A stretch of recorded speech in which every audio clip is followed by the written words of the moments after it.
Hi, friends, and welcome to Talking with French People. My name is host Derek. I just woke up,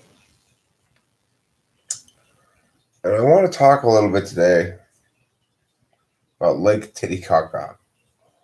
Lake Titicaca in Africa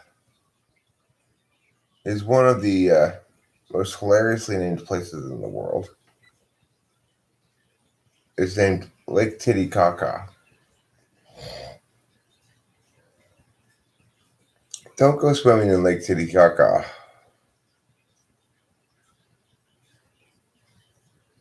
You'll drown. It's a high drowning lake. Lake Titicaca.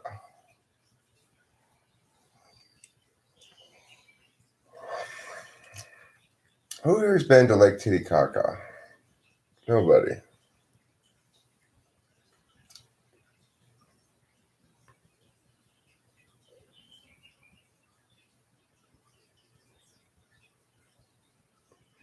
I feel run down and tired. I feel not very enthusiastic.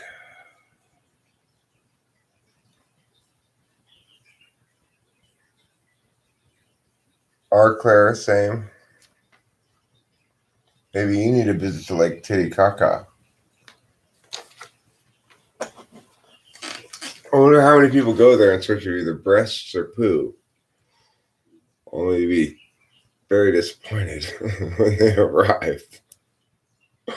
Well, Claire, I'm going to give you for your birthday today a metaphysical trip to Lake Titicaca. So that's going to make it pretty special. Your spirit, your aura, your oral projection is going to project itself to Lake Titicaca. And you're going to be like, damn, where you been all my life, Lake Titicaca? Hi, Nicholas Watson. Are you going to go to Lake Titicaca with Claire? I'm giving out free trips to Lake Titicaca today. Metaphysical trips, though, just not real trips.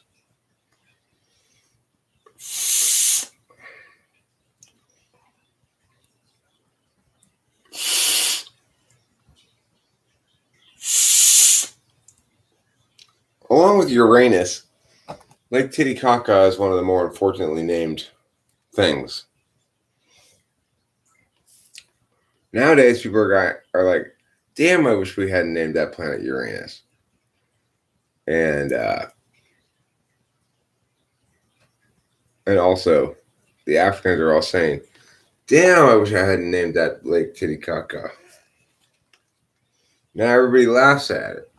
Nobody takes this lake seriously anymore. Well, of course you're going to take your lake seriously. You named it Titicaca. They're going to find Uranus on the mountain on Mars? Okay.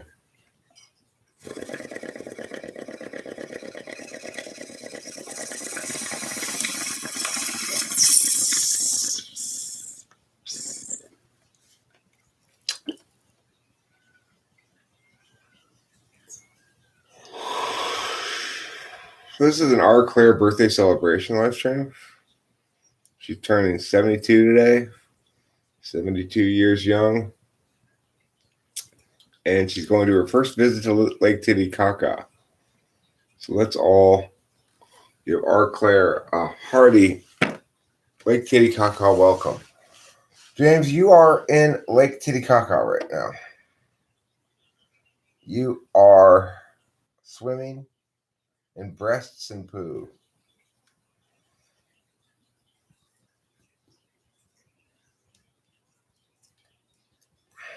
Lake Titicaca. Why would they name you that? Well, caca also means poop in Spanish. Vainamoinen. Right. Yeah, it's true, Claire. I know you. It's been on your bucket list. Lake Titicaca is a weird place, James. It's a weird place. Nothing but breasts and poo. You don't want those two things to go together. See, that's the problem with Titicaca. The first half of it is great. The second half of it has no business belonging in the same place as the first half of it.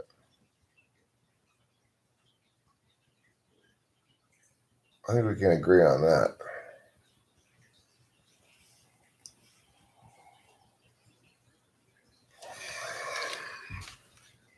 All right, I'm going to pull this bong rip now.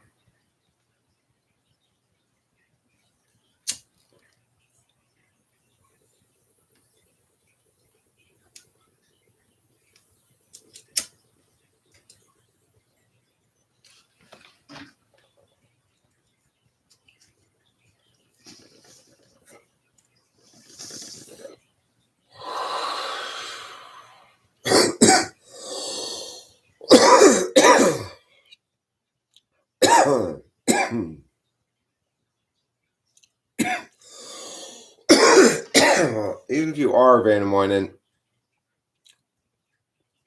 that's not the right kind of debauchery. You don't want to involve any caca with your titties.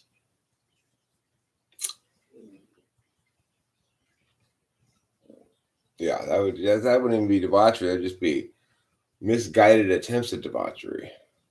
Be debauchery gone wrong. Well, I was having fun until you got poop all over your boobs is not an uncommon sentence. Maybe fairly uncommon.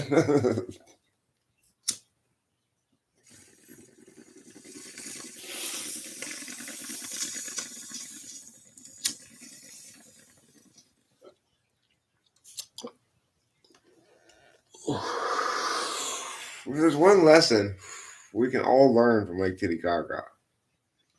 Is don't get poop on your boobs.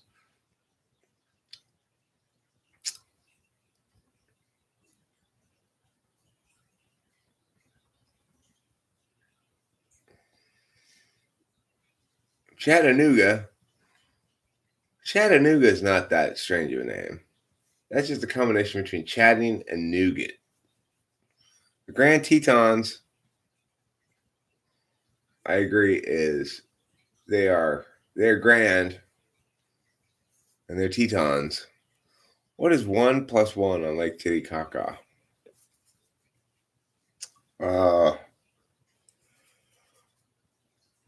2. I'm pretty sure. I don't think Lake Titicaca is one of those wells of alternate math that pop up around the world sometimes, but it could be a well of alternate math. It's a math sink.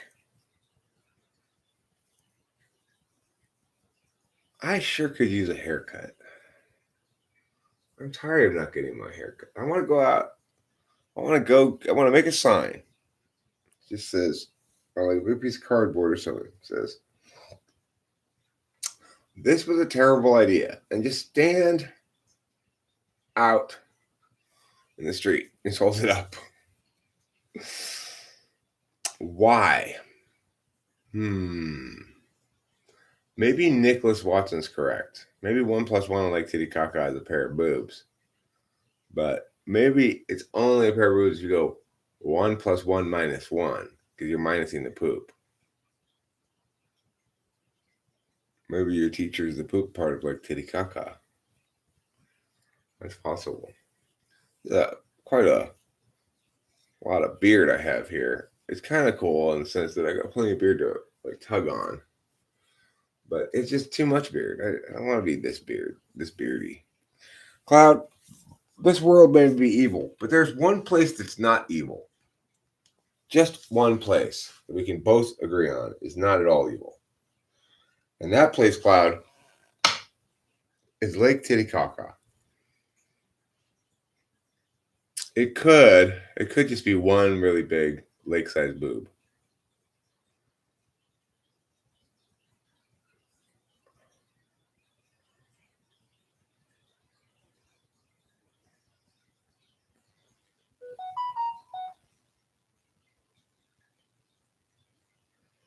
What is the meaning of life? The meaning of life is not Lake Titicaca. That's actually not correct, Claire. But the meaning of life can be found at Lake Titicaca. It's on a small island in the middle. You gotta swim out to it. It's written on a rock out there. But their explicit instructions don't tell anybody what this says, so I can't tell you. I've been there. I learned the meaning of life. It's not that exciting. You won't be that surprised. You'll be surprised at how unsurprising it is.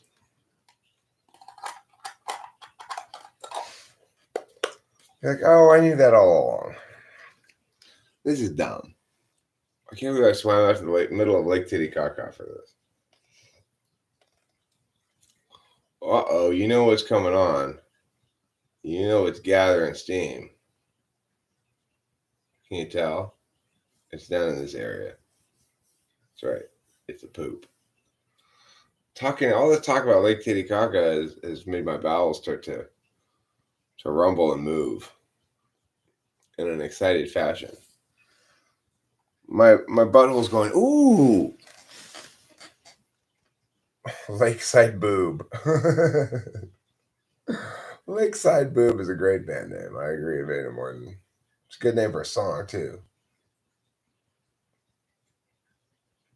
All right.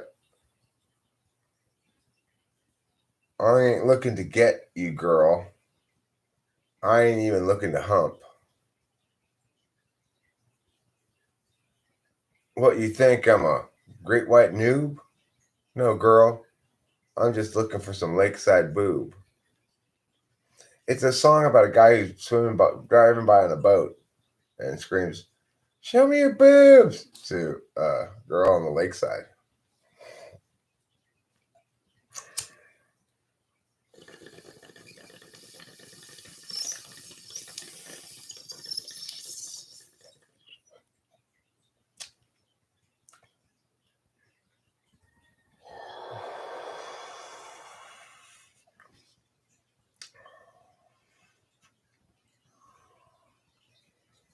Probably doesn't happen so much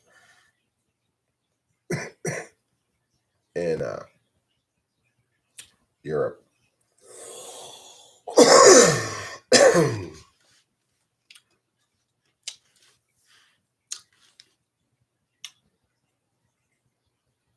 Show me your boobs. Reveal your boobs to the world and to me. Just relax. You're Lake Titicaca. You're only going to be here once.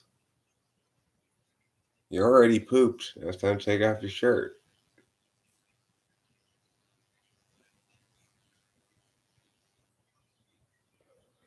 Yeah, I got a poop brewing in my butt right now. It's saying a couple of different things to me. It's saying, not yet. Pretty soon.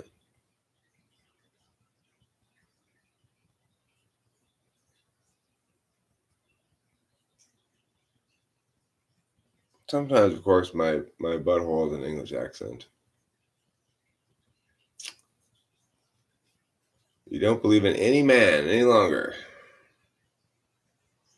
Okay. Well, believe in us. We're Music Plus. Have you thought about that, Cloud? Do you believe in Music Plus?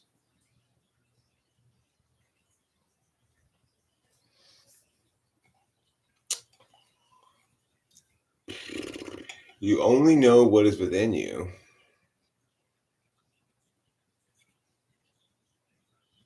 Okay. Others lie. Well, a lot of times people are wrong too, though. It is true people lie. Why is my life a series of not yet but pretty soon? Because you're an ENTP?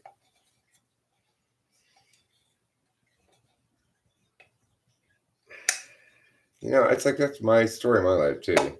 One of these days, something's gonna happen. Bound to, right? One of these days. This Irene is really good.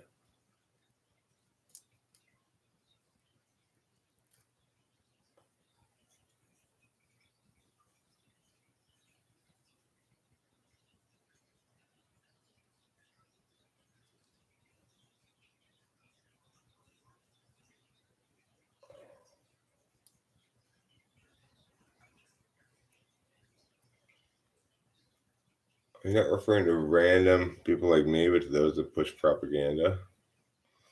Well, I'm certainly pushing an agenda. How do you distinguish between an agenda and propaganda?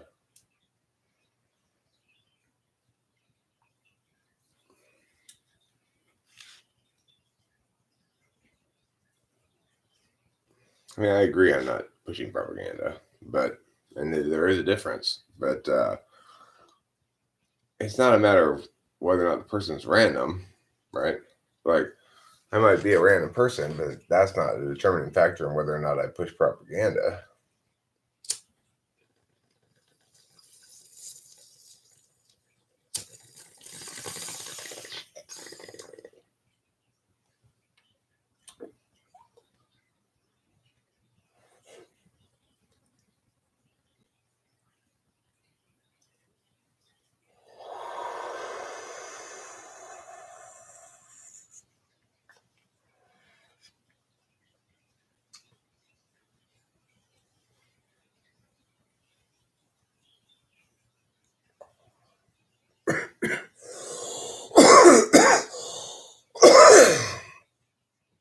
um, well, Cloud, so what you're saying is because you sure do trust Albert Pike a lot, right? Why do you trust Albert Pike so much?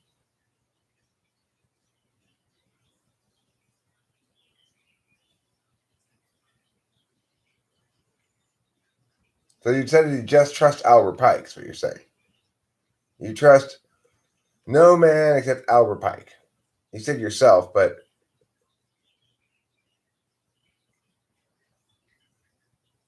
oh well. So then you do trust him. You do trust him to know what's going to happen, right? That's why you believe that statement. You trust him to know what's going to happen, or you trust the statement to be accurate for some reason. So,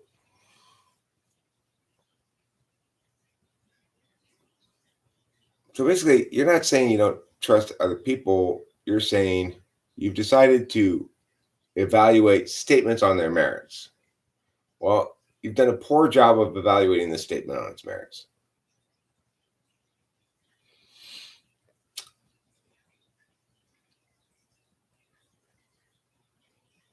Right. Okay, so if that's what you mean by don't trust any man, that's great, Cloud. That's how it should be. You should evaluate statements on their merits and not evaluate them on based according to the people who say them. That's absolutely correct.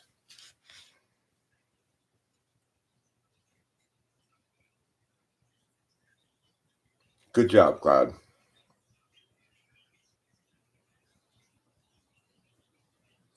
So you've decided to agree with me almost all the time. Apparently, some Mason, you know.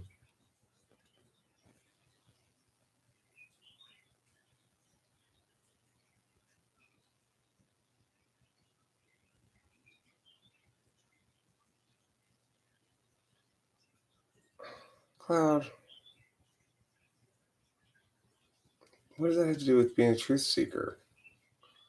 Maybe it's just a bunch of individual human beings, each acting in complicated ways in conjunction with each other.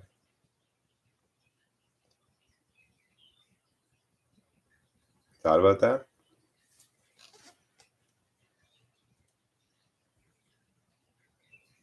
I mean, here's the thing, Cloud. We know what that looks like.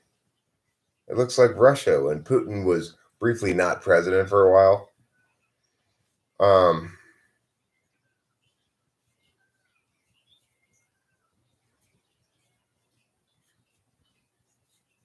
Again, Cloud, you're talking about people rather than ideas. You talk about people all the time instead of ideas. No, I haven't seen Fall Cabal.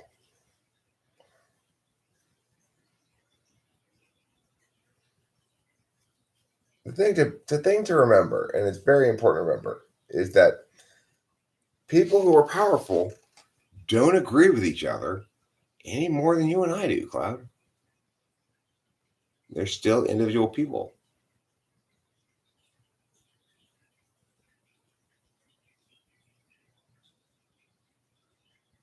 And, you know,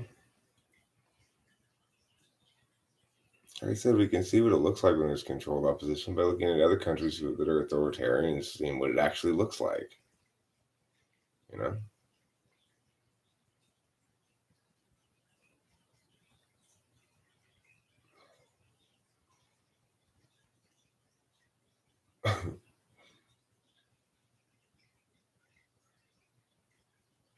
Trump said time traveler is here to avenge JFK.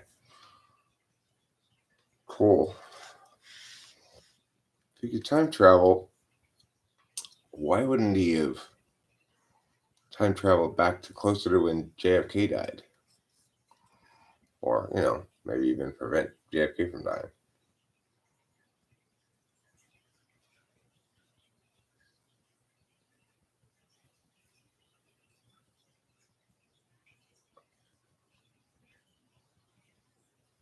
Trump's Trump's an honest person in a way. Um, like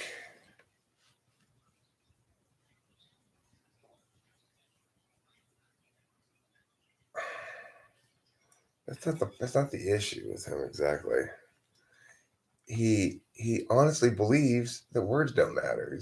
He's an ESFP, so it's like he can say contradictory things left and right. As far as he's concerned about, he's not even lying. He misrepresents shit left and right. Doesn't matter, and it's just words. Talk is cheap.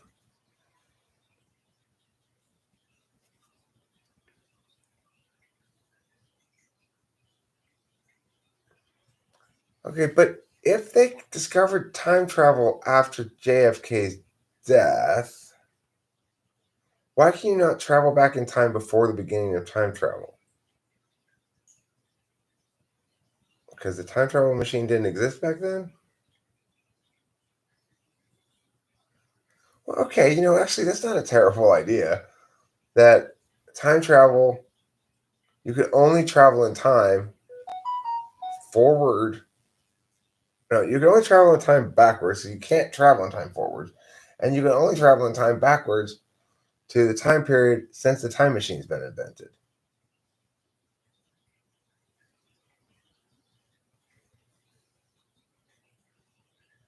Who's they?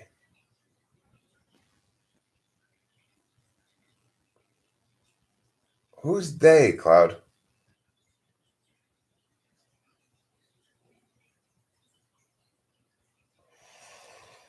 No, I'm just saying that mechanics of time travel would make most sense if it were only possible time traveling to travel back in time, and it was only possible to travel back in time to the moment when the time machine was invented.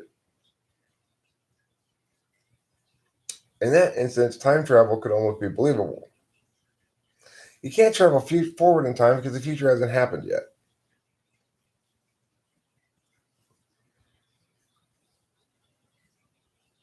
And the only way you could travel forward in time would be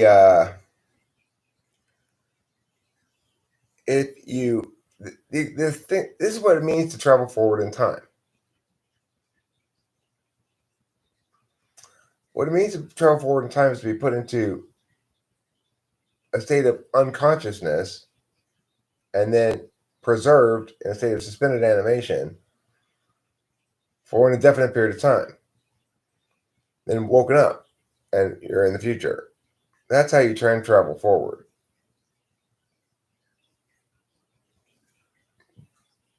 Time traveling forward is not possible because the future hasn't happened yet.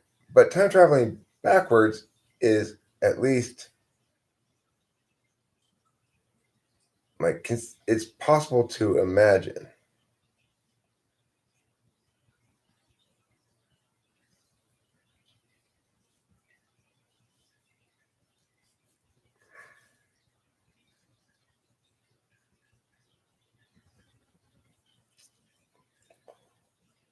I mean, look, Cloud, that's not prophecy.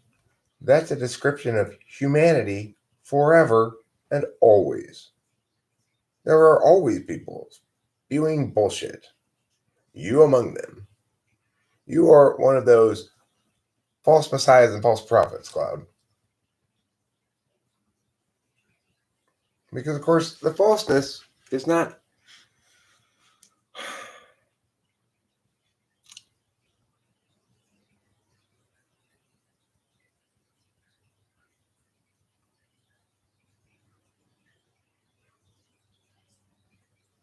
Cloud, you're going to apply that to anything you feel like applying, not apply that to anything you don't feel like applying it to, and pretend as though you're doing something, but you're not. Cloud, you do more advocating in specific positions around here than anybody, by a large margin. You're advocating one right now.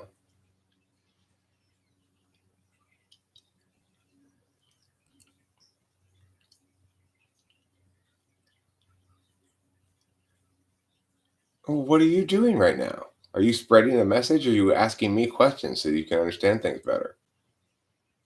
You're not seeking the truth. You're advocating truths. Except they're not true. They're just Cloud's bullshit.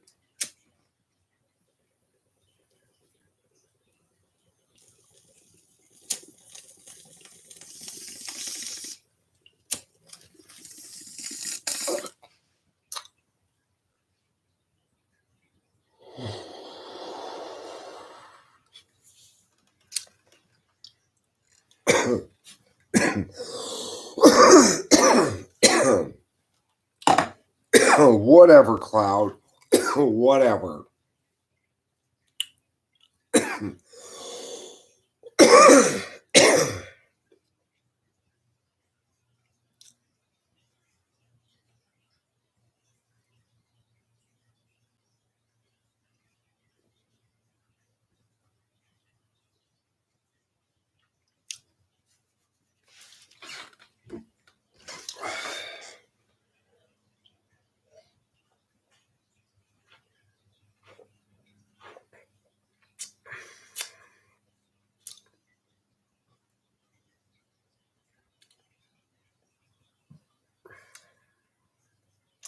Good question, David Grandin. Cloud, is Matthew 24 about time travel?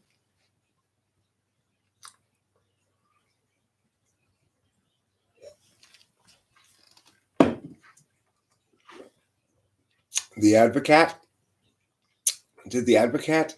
Is that a movie about a cat that was an advocate or something? Advocate? What do I feel right now with my emotions?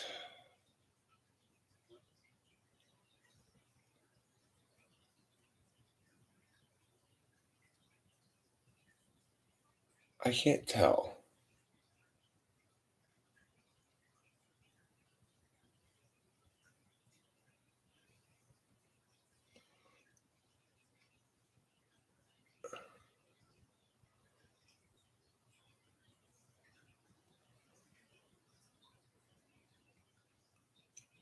Look, you guys, Matthew 2024 is just about messiahs and prophets.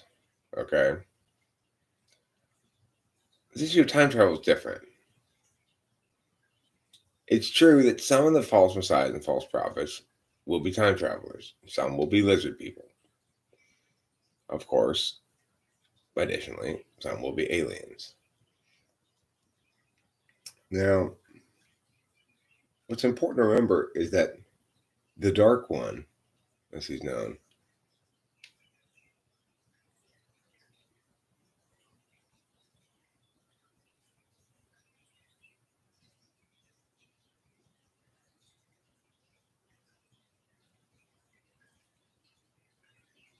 hey, our Claire, who are you calling a false prophet? I joke, I jest. The forces of good are at a disadvantage in certain ways and are at an advantage in certain ways. I'm part of the forces of good. I know, Cloud, I am taking something seriously. I am part of the forces of good, and I'm going to do my best to become president of the United States in 2024. I've been saying that for a long time now. Hey, what are you doing? Let's not do that.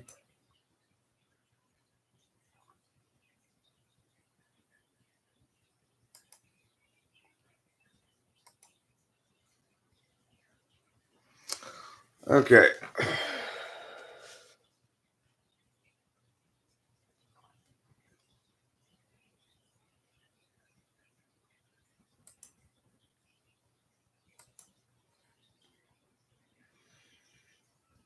Okay. I've gotten rid of Oscar.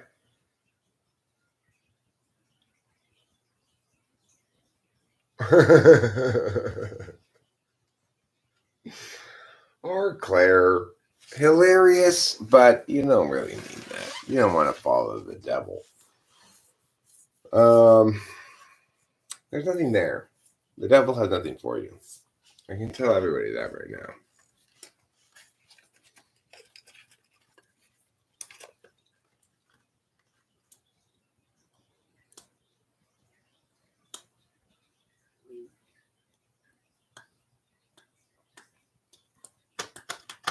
What's John 17:16 say? Don't forget to eat plenty of cheese. It's one of my favorite lines in the Bible. Really? Do they know what's up? What are the demonology books about? I'm curious.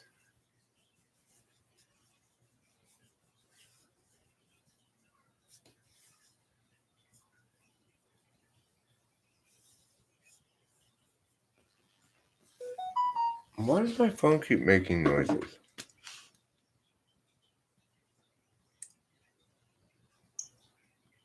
I want to know what the demonology book says. Amber Alert.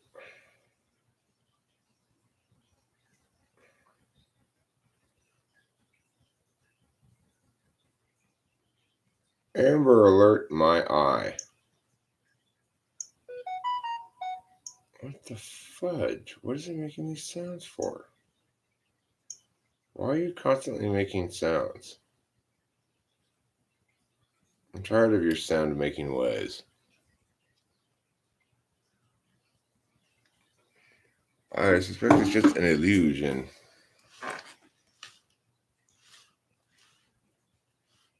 This is a regular size cigarette. Marlboro Red. Regular. Yeah. Amber Alert.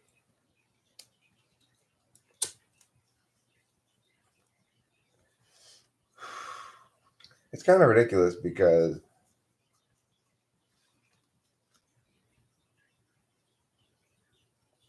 I guess it's okay.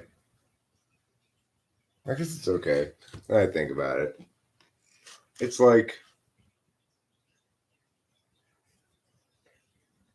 at least it makes sense.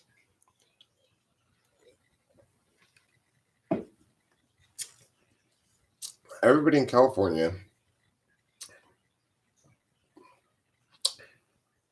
gets the gets a text with a car's like license plate number and description if a kid gets kidnapped.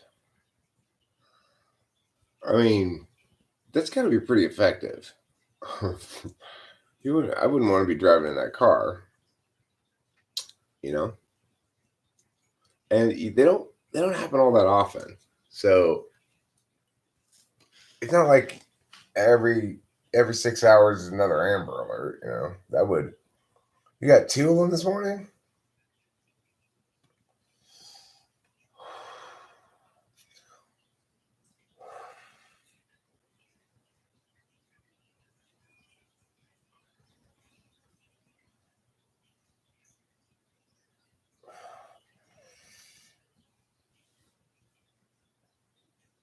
Well,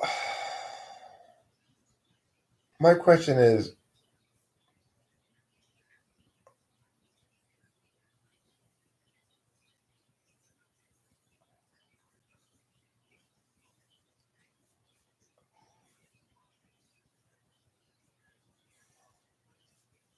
okay, so my question to the demons would be, what are the things that you think are immoral that you think you ought to be able to do anyway that you think God prevents?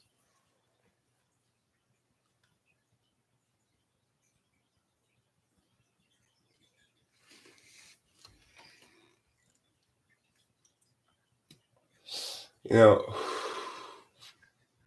that's the problem that I have with that whole notion is that um,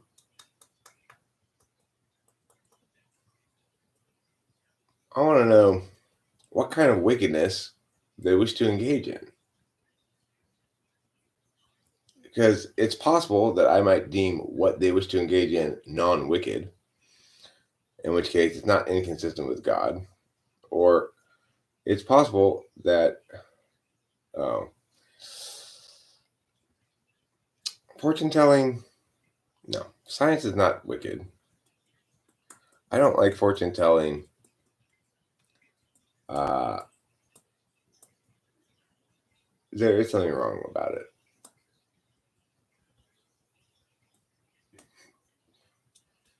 It depends. It depends if she wanted them pooped on, I guess. Right in the morning.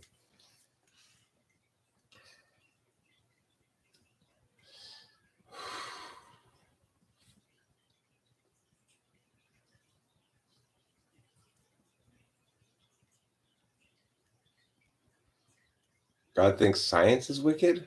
Who says God thinks science is wicked? Well, science is just a an approach to information. Any spirit that cannot be redeemed cannot be benevolent at heart. One demon is like a patron saint of science who will teach you laws of the universe. Well, what makes it a demon and not a college professor?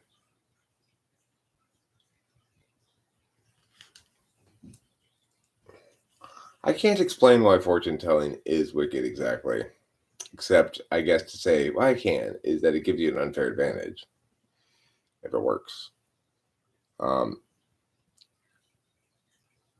it's an abdication of your responsibility to create the future, I guess, is another way to put it.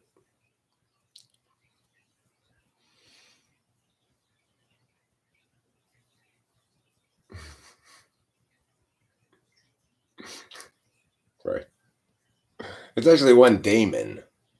Damon Stevenson, doctor of physics, teaches at University of California, Berkeley.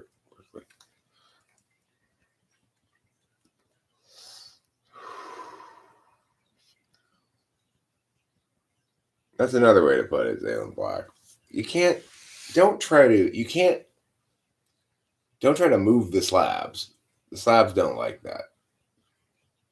Um, well, that's what it is. It's trying to move the proper locus of control. The proper locus of control for a moral agent is the self. And when you foretell the future, you are trying to move the locus of control. And that's not acceptable. That's wicked in some fundamental way. I can't really fully explain it through any negative rights calculus as to why it's wicked, but it is. So that's the thing is, if you want to incorporate good magic into your life, then you have to allow for the possibility of bad magic as well, and you have to choose not to engage in it. I choose not to engage in foretelling the future. When I use the tarot, I don't do the future in general. I think I have on an occasion in the past. Before it didn't feel right. It felt weird. I just I'm not doing it, and I haven't done it ever since.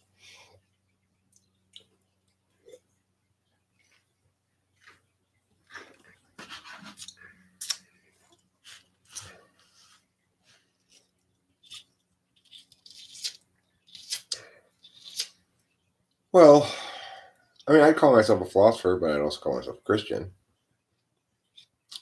So, um,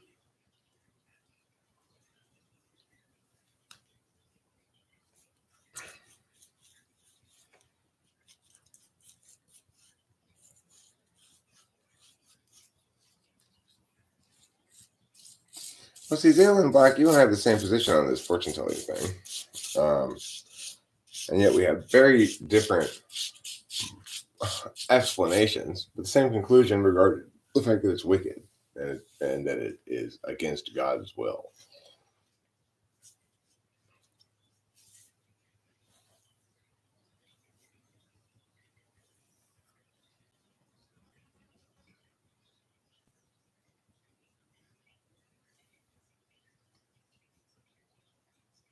I mean, I'm not necessarily sure.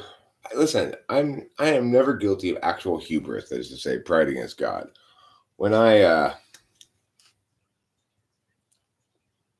prayer for me is an act of subjugation of the self, humbling of the self, or acknowledging that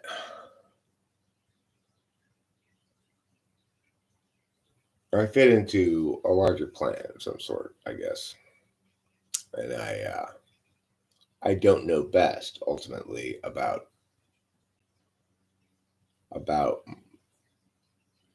you know the important moral questions that I need to.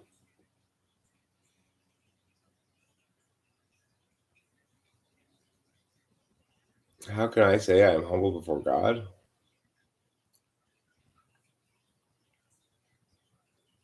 I mean, that's what the act of prayer is for me. It's a concession that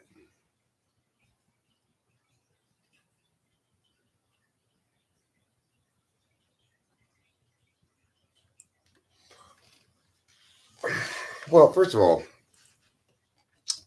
I'll, I'll return to a point I often make, which is I don't need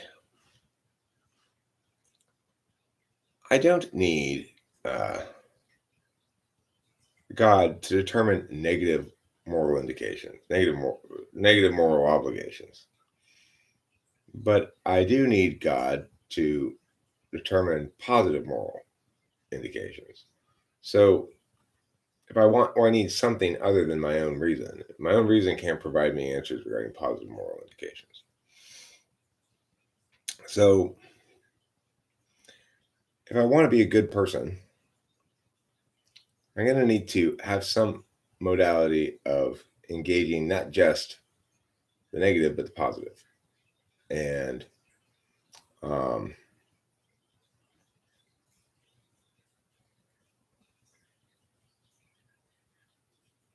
there's only one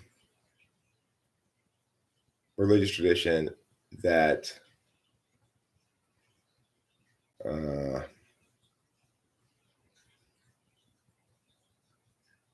it begins at the right spot, which is forgiveness, and that's Christianity.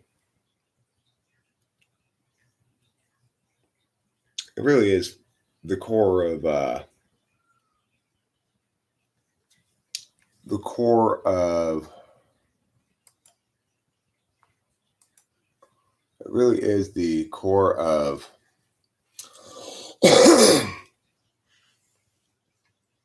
functional positive morality. There's no obligation to forgive. It's where it's where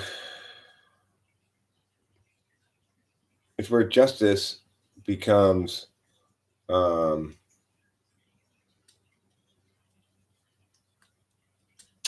it's where justice becomes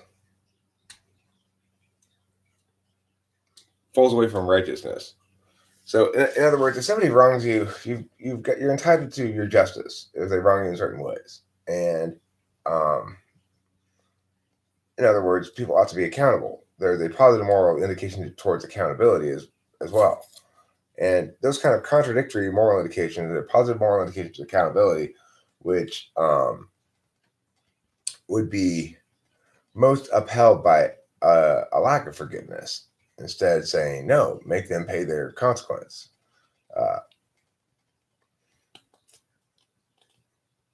The act of forgiveness then is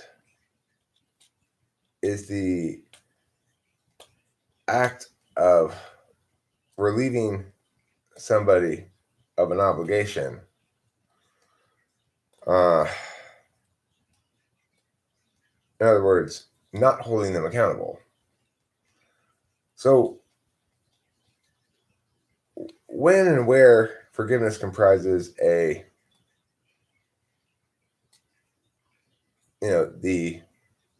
correct practical course of action is a separate question from forgiveness in one's heart, so to speak.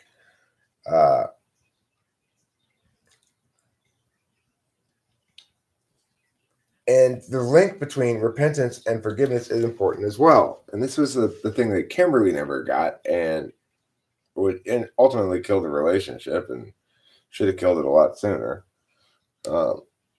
Is that if you say something mean to somebody and they say,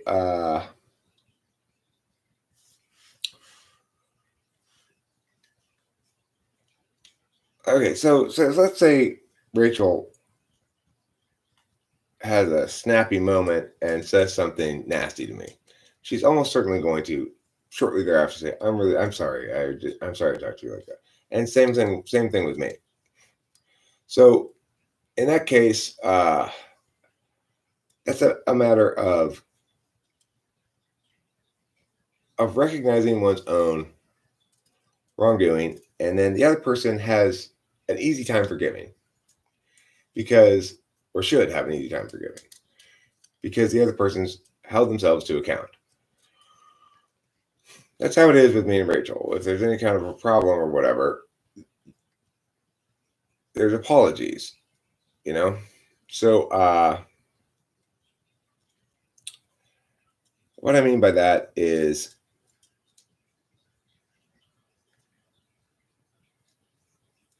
if you don't get that, then it's extremely difficult to forgive time and time again. Yeah, it is very important to try not to repeat the sin. You've got to. This is why I always say, in Black, that the older I get, the more narrow a path I find myself walking, because I do learn things. It doesn't rule out being forgiven yourself. You're forgiven by God when you ask for forgiveness and genuinely try to do better. The whole idea that everybody's a sinner and that as a consequence we need a fundamental grace just to move through the world is reality. It's just how it is. We all make mistakes. Christianity is appealing to an Edom because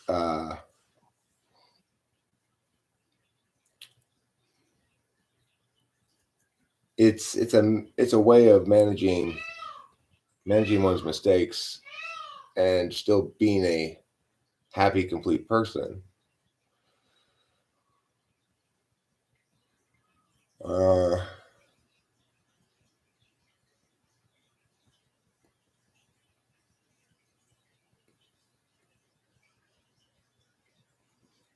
Yeah, when I pray, I always come across I tend to say this prayer that my grandfather taught me when I was a kid. It's a very famous prayer. It's Father, our Father who art in heaven, hallowed be thy name. Thy kingdom come, thy will be done on earth as it is in heaven. Give us this day our daily bread, and forgive us our trespasses as we forgive those who trespass against us. And deliver us from evil, and lead us not into temptation, for thine is the power and the glory forever and ever. Amen. You guys know that prayer? That's what my grandfather taught me when I was a little kid.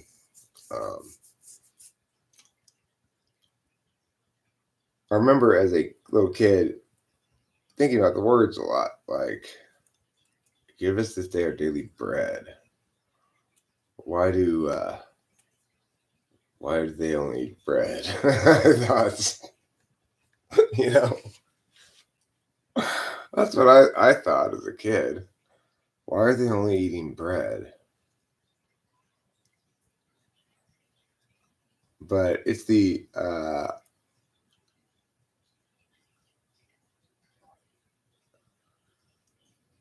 why can you not ask even if you don't forgive others because it makes you a hypocrite? Um,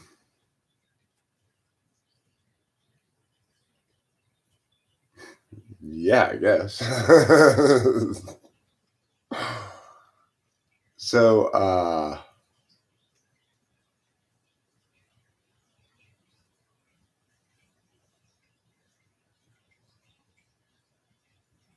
so anyway, it's the uh and forgive us our trespasses as we forgive those who trespass against us. I also liked it because it was plural first person, which felt more like it ought to, because I've always felt like multiple people, like there's several me's that communicate with each other. There seems to be the me that basically is like the Fred me that says, "Come on, gang, let's go over here." Like when I'm talking to myself, now let's go over here and do this, and now we'll go blah blah blah blah. So I like the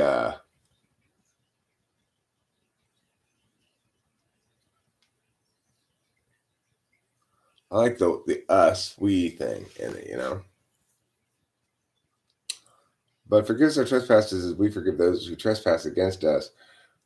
Every time I say that prayer, um, I I always go. I kind of like stumble on that one and go, yeah, I have to do that too. I can't be such a justice monger all the time. you know, it's like if you're gonna be a monger or something, it's not a bad thing to be a justice monger. But of course, that's the other deal is you're more capable of being more of a justice monger the more narrow a path you walk. It's like I may hold people account, right? I hold a lot of people accountable for things, but I am here to be held to account as well.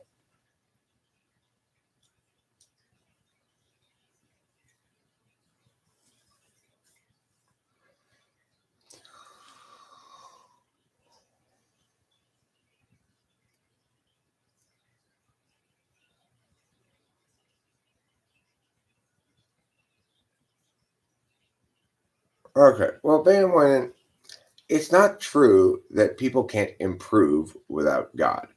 I don't have a position like that that says other people ought to agree with me about what I think about Christianity or God or whatever. That's not my position. So that may be Zayden Black's position, and maybe David Grand M's position. It is not mine. I don't think you should necessarily believe in God at all. I'm explaining my position on the matter. I mean, I will say this. I do think one of my positions is that you've got to find some modality of dealing with positive moral indications or forsake the idea of positive moral indications. Well, I don't read the Bible or anything, so I don't know. When I talk about God and Christianity, I'm talking about the Bible.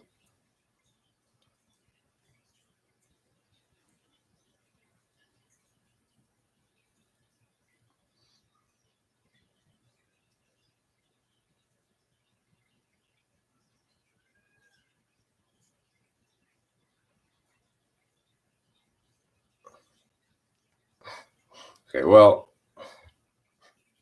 that Old Testament stuff, uh, I don't know what to think about that stuff.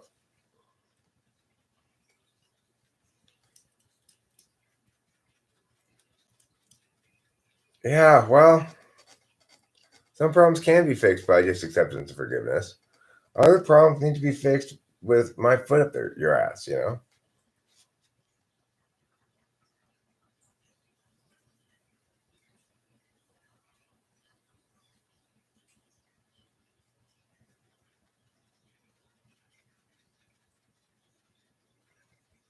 Me, personally, no. I cannot cure sickness. Well, I can cure some sickness. I can cure some sickness. You give me somebody with an infection, and you give me a bottle of penicillin, and I'll give them that penicillin and cure sickness. Uh, I can't cure death. Death is incurable. Death definitionally is the state of incurability. All right. Can I resurrect myself? Again, death definitionally precludes me resurrecting myself. Now, listen, even though I cannot, uh, even though it is the case that I cannot raise the dead, I can rise the dead. All I have to do is put some yeast on them and leave them in a warm, dry place covered with saran wrap. Does that count, Leyland Black, rising the dead?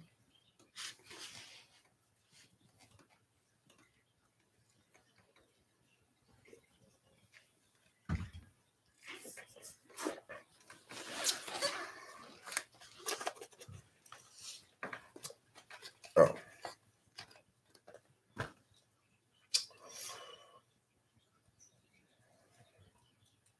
I wish I had some fucking yeast. Boy, do I tell you something. I have never wanted yeast so badly in my life. I have been looking for yeast for weeks now. I cannot find it anywhere. Seriously, they don't have it anywhere. Everybody's bought up all the yeast. It makes me wish Rachel would get a yeast infection.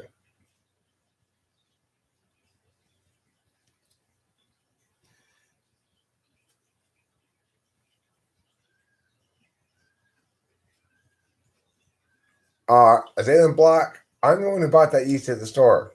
Okay? So basically, yeah.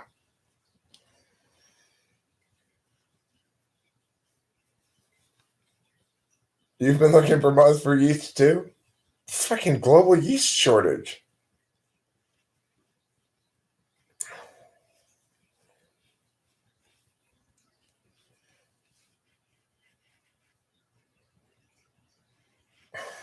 Me neither.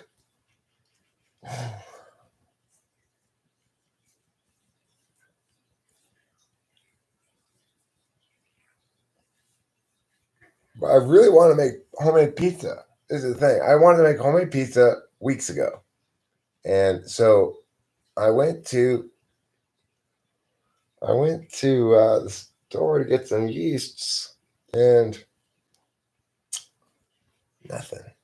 The whole baking section was just like stripped to the bone, stripped down to the shelves. My dad's been working out in the garage, and he's got barbells. He lifts weights. My dad used to go to the gym. Now he's doing that, and he does his exercises by doing push-ups against this railing, so it's like half standing push-ups. He's in his 80s. Keep in mind, I don't work out. No, thank you. Unnecessary exercise, no, thank you.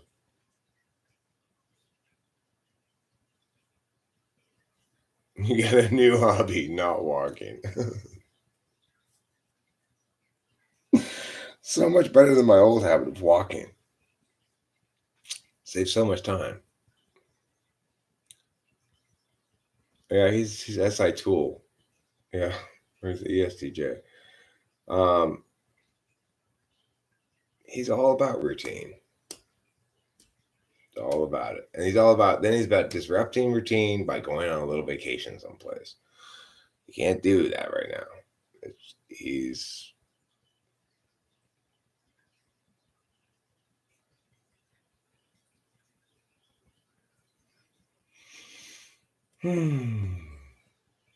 Oh, look at that beautiful kitty. What a beauty pants.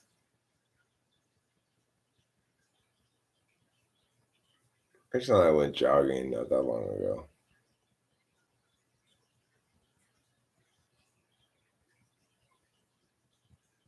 I'm feeling kind of like super low energy right now. Just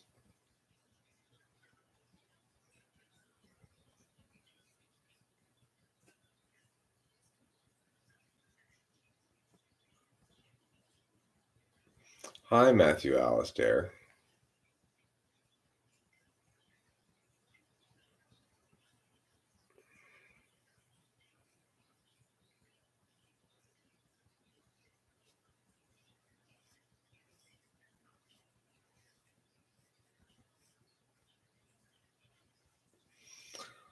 Um, not just at this moment, but yeah, I got some sleep to make up on still. I got a good night's sleep last night, but I, it's a cycle of drugs thing, I guess. I'm not feeling like productive. Um,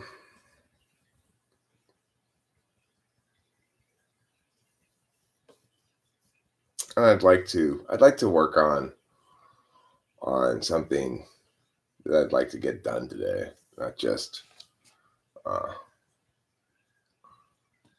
not just watching TV shows and shit. Like I want to work on Siddhartha. I'd like to see this song get done. But I want it to come out really good. And like right now, I need to work on the tones in the song a lot, like the bass and stuff. Get everything tightened up and. Siddhartha sedate, Siddhartha sigh. What's impossible to? I Siddhartha try. Siddhartha sit down, Siddhartha's dream. In that moment, he released the mysteries he did not relate. Siddhartha's mind. Now what would come to Siddhartha when he tried? Now watch what he makes. Siddhartha seems to accompany his greatest waking dreams. Siddhartha was royal of his life. Siddhartha the royal had it right. Siddhartha recoiled at the sight. Siddhartha said, Siddhartha, where are you now? The fantasy is to have Siddhartha right in front of me. What would I say? Siddhartha, it's impossible to. I Siddhartha try. Siddhartha, sit down. Siddhartha, please. Would you just come to your senses? Would you retrieve your functional gait? Your bad pride. Irresponsible now that your hands are tied. Siddhartha was royal at the sight. Siddhartha was royal. Had it right. Siddhartha was royal. Have his life. Siddhartha today.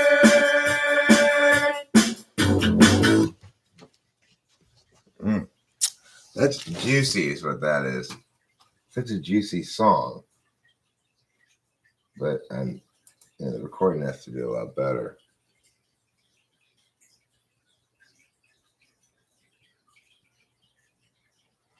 Well, David.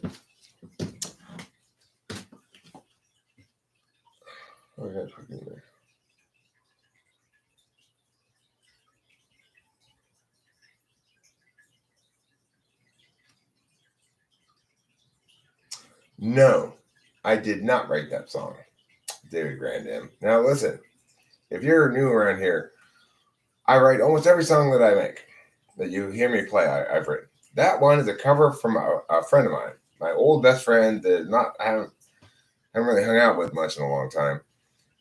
But I I'm really He wrote the whole thing. I used to play with my band. I had a band, and we used to play that song. That's his song. But it's probably better than any of my songs, I would say, despite the fact that I've gotten really good at songwriting. But yeah, you came in an odd musical moment there, because my music is I like my music too, but it needs more stuff in it going on in it. Thing in black, in the sense of it needs to be. I need to get the tones right. When everything's mixed properly and everything, you'll see what it sounds like. It's gonna really pop.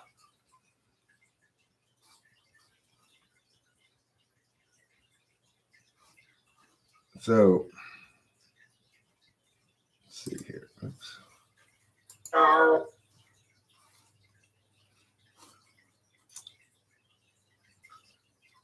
Like, here's my most recent song. God damn it, we were promised a plague. Bodies in the street.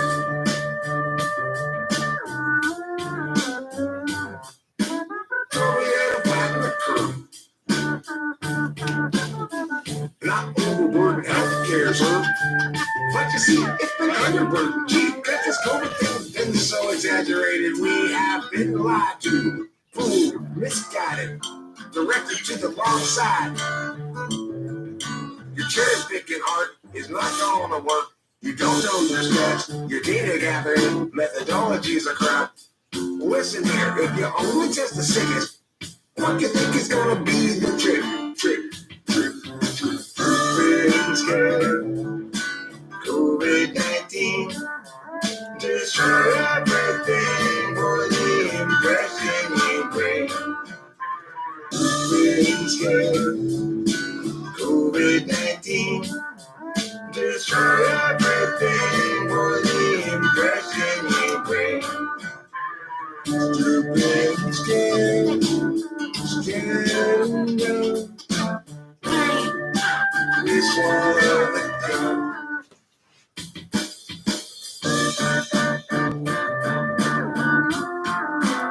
This is more like a regular song. Oh, he came here with her. And what's the big problem that you can't endure? You seem so sure it's not appropriate blaming. You blame things on Scott, despite getting caught.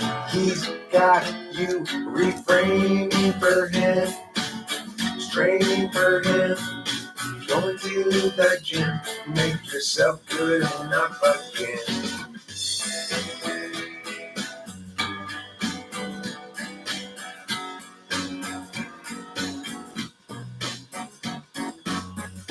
Yeah, you guys both have lots invested.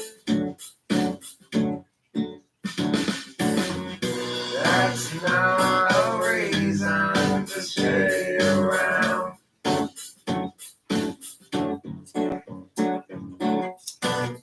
Through the years, you've both been tested.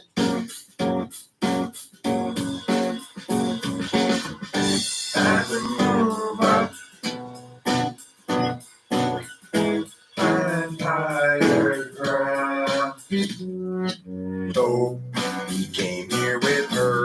And what's the big problem that you can't endure? You seem so sure it's not appropriate blaming. To blame things on Scott, despite getting caught. He's got you refraining for him, straining for him, going to the gym, make yourself good enough again.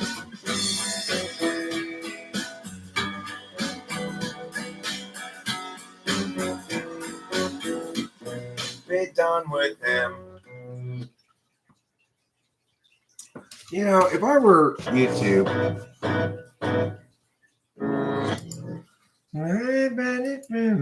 Stuff full of frogs.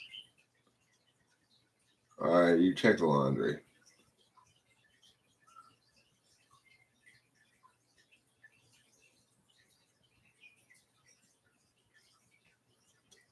Well, I appreciate the feedback, Brandon Wayne.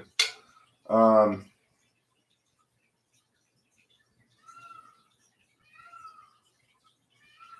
you know, it's always a challenge. I do the best I can to make everything pop as much as possible.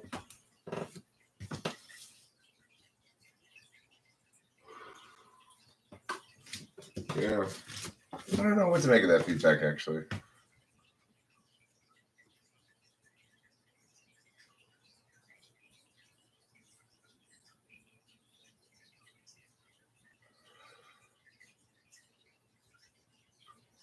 Well, David Grandin and ESTJ probably wouldn't make that claim. And ESTJ is likely to think that taste in music is very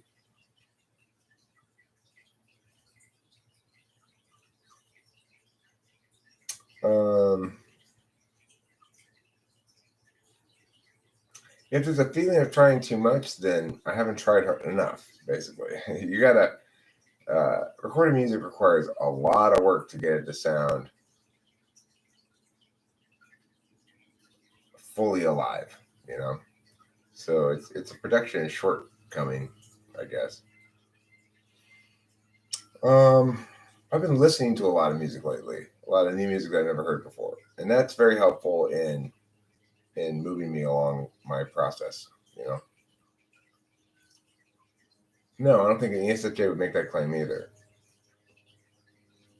because in both instances they don't really believe there is good taste in music. They think it's all particularist, that it's everybody's taste is the same, beauty's in the eye of the beholder.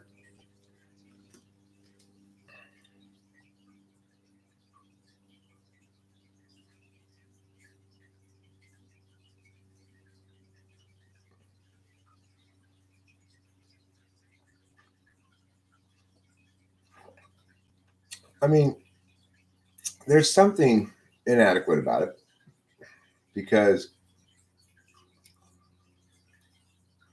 if it really hit, it would take off. You know?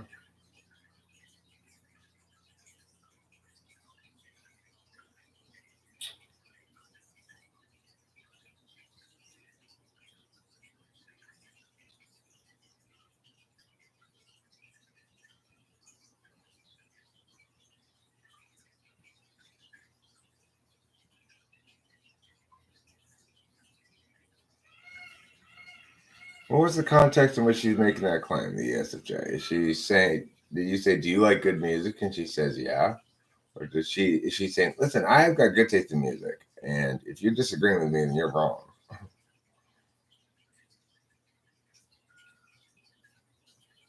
I mean, what kind, how is the claim made? Is it made as a sort of adversarial thing like that? Like, I am right, you're wrong about it? Or is it made as, because I don't see an ESFJ doing that. I don't see an ESFJ getting into a taste battle.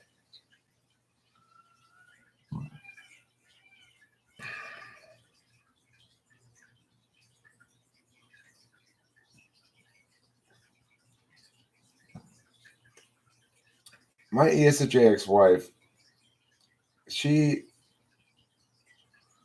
had very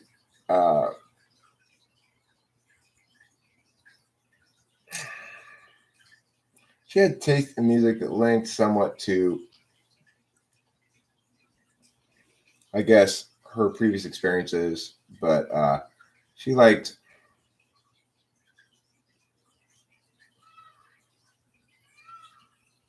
I Can Hold My Own and Liking Was Good. Well, I mean, they do have a little bit more FE in the mix. I mean, the ESFJ is likely to like very popular things. My ESFJ ex-wife liked Justin Timberlake and Britney Spears, and no doubt, you know. And Justin Timberlake's not bad. Britney Spears is better than Justin Timberlake, and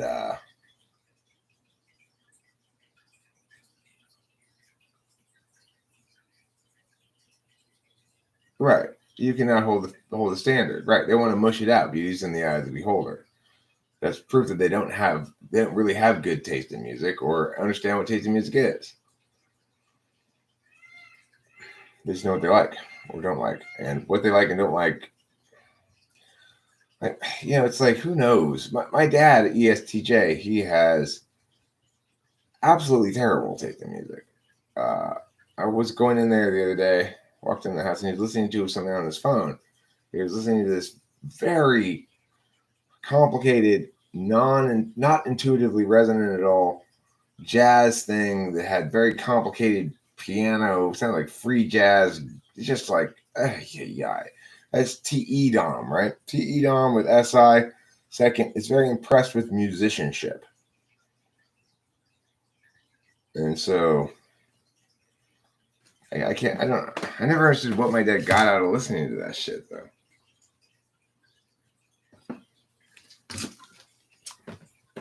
I think you guys know what time it is.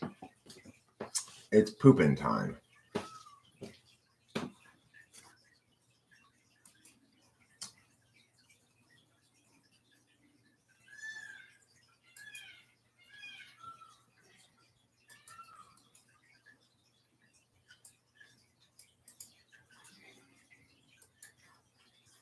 Here's a playlist. The first 16 songs of this, I'd like to release as an official album that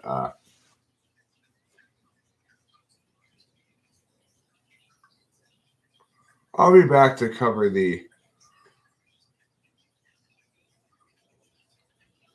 Okay, so I'll be back to address the aesthetic relativism question after I poop. I have this poop is starting to turtle head. It's emitting Hawking radiation because it's right at the event horizon of my anus.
Okay. So, aesthetic relativism. It is the case that some songs are genuinely, objectively better than other songs. That some musical works stand the test of time and some don't. It is not the case, however, that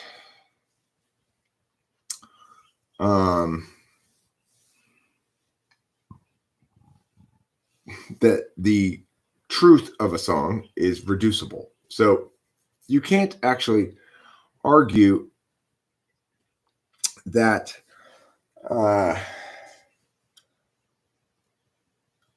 that I'm right and this is why, and win that argument decisively. There's too many factors in a holistically determined thing to be explained fully or reduced.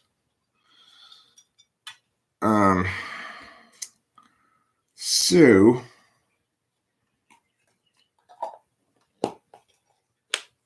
the fact is, when there's any disagreement about music with somebody, I'm right and they're wrong. Because I'm the most right person about what's good. And we can determine what's good by it stands the test time, because what happens is, for a variety of reasons, something will become successful and will embed itself into people's SI. And then those same people will forever, depending on how high up SI is in their stack, will forever listen to that same thing again. But if it's a good song, it'll catch on with a new generation of people and stuff like that. If it's not, then it'll just stick with those same people. Yeah, this torch is the only lighter I never lose. I still sometimes lose it. Yeah, I am saying that. I am. And I'm also saying I can't prove it, but it's the case.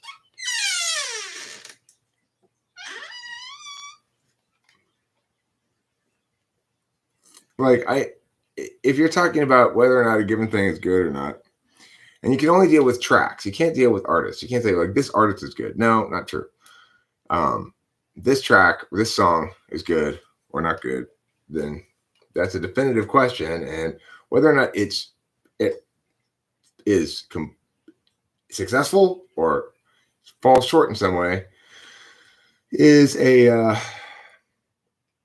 definitive question. Now, I will say this. I can't exactly tell that about my own music. I am too biased about it. I mean, I agree that this is, as an argument, it fails to sustain its position. I'm not disagreeing with that. I'm just saying, we all know from our actual functional existence, if you make anything, you know that you do not apply aesthetic relativism to yourself at all. No artist does. In other words, the process of making art is the process of removing that which is wrong and retaining that which is correct.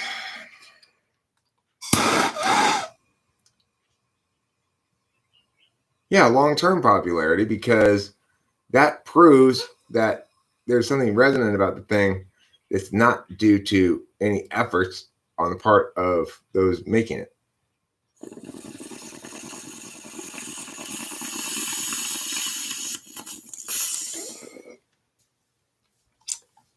But I agree, it's not a definitive. I'm saying here's a scale I'm providing we could use. Okay. I'm not providing good enough reasons to say that metric ought to be used. That's true. On the issue of aesthetic relativism, we're talking about an NI point. It's not TI reducible, so I can't win the TI argument on it. But you see, I'm agreeing with you guys as well that I can't win the TI argument. But what you're ignoring is that I'm correct anyway. Because, you see, if you're making a song, you know that there are good choices you can make and poor choices you can make. Well, why is some choice good or some choice bad? Well, when you're making it, it's pretty straightforward. It's well, because that's what's correct. That's what's true. You can't justify it. Why is this a good book and that a stupid, shitty book? If you get somebody who's really bad at writing a book and They write a really terrible book that, let's just say, goes like this. It's full of long stretches of description. Once upon a time, there was a man who lived in a house. The house was a very large house. The front of the house was extremely large, and it was painted gray. There were windows throughout the front of the house. Now, near the top, there was a change of color. There was a white stripe along the top of the front of the house. Then above that, there was the roof. On the roof, which was made out of shingles, and it's just this enormous fucking description of whatever. And you start to read that, and then you read a book that's actually entertaining. You can start to describe reasons why that thing fails. We can always describe reasons why something fails, but we cannot say why something works. It's a combination of a bunch of different factors. So we do all operate under the assumption that there are universal aesthetic truths. That, in fact, it does sound better to listen to somebody playing a very pleasant song than to listen to somebody practicing the violin for the first time. You know? Those differences are objectively so. The fact that we can't, it's in a kind of area, aesthetics, where you cannot win the argument with TI doesn't change the fact that it's objectively so, and that we all act as though it's objectively so. So we ought to embrace the idea that aesthetic relativism is bad.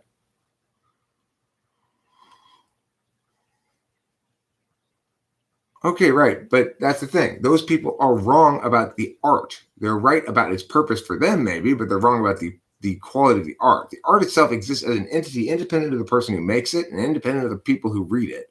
And it succeeds or fails on universal metrics that are determined by NIFE mostly.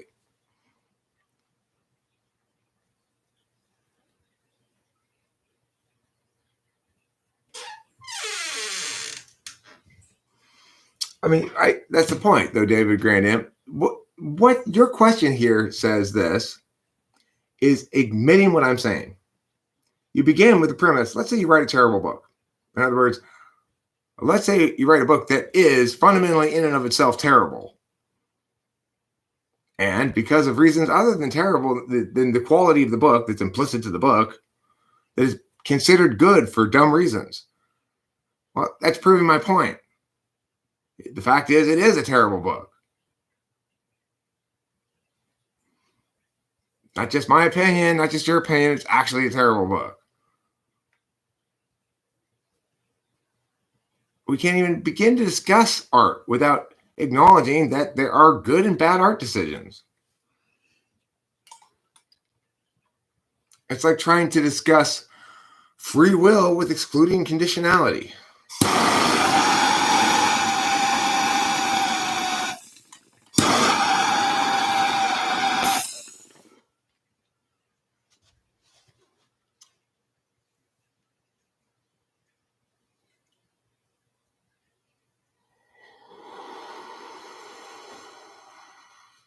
Right. I don't think there's any normative indication here either. I'm not saying that people ought to like better stuff.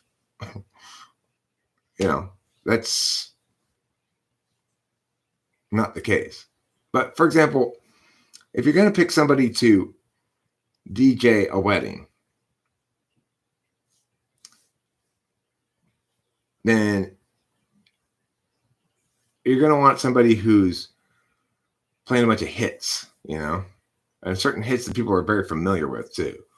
And so even within the frame of that limited scope of the production of DJing something,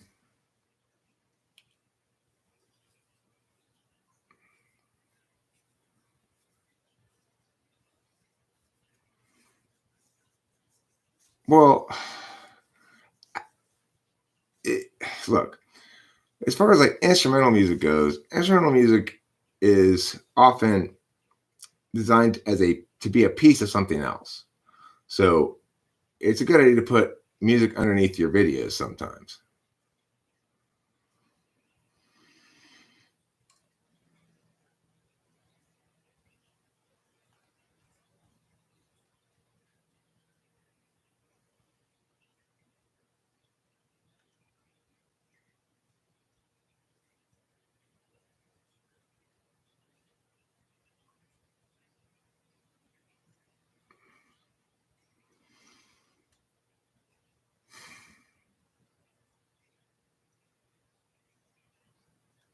What am I feeling?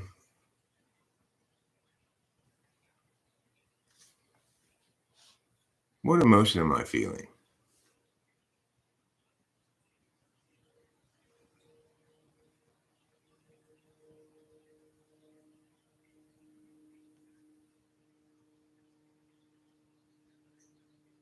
What emotion am I feeling? Hmm.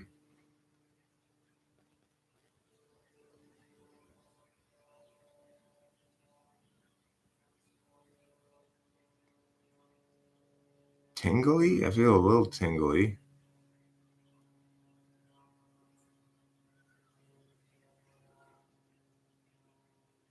Pouty? I feel a little pouty, I think. What am I feeling pouty about?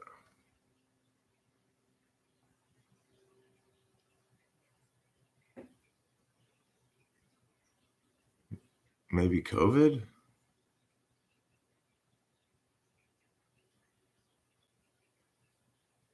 I am easygoing. That doesn't mean I don't feel emotions. I'm trying to feel what emotions I'm feeling. Feel a little pouty. Not sure why I feel pouty.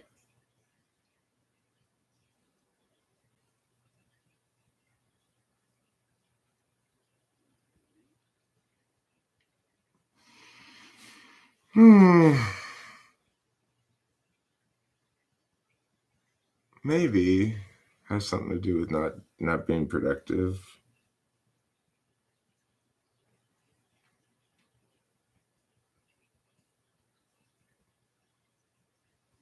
Maybe it has to do with not getting enough sleep.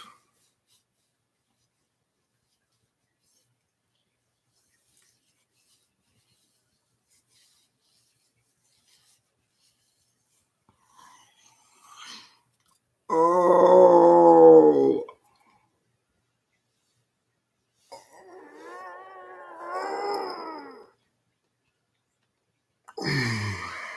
She's inside sleeping. She's fine.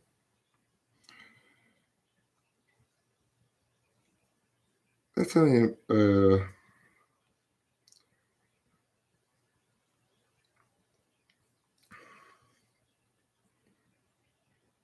I like the way our relationship's developing. No, I just pooped. I just pooped. Um,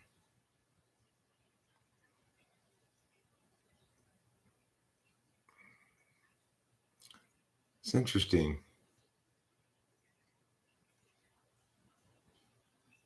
It's like for quite a long time, she and I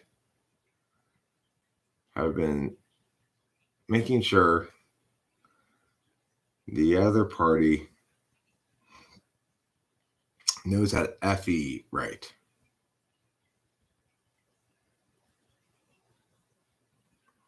That was a good poop, Dylan. It was. It was a full poop. A full and meaty affair. Um,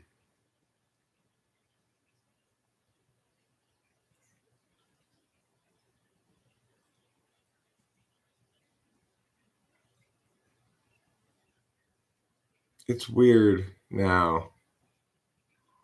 We're really kind of peeling back the front end, and it's nice. It's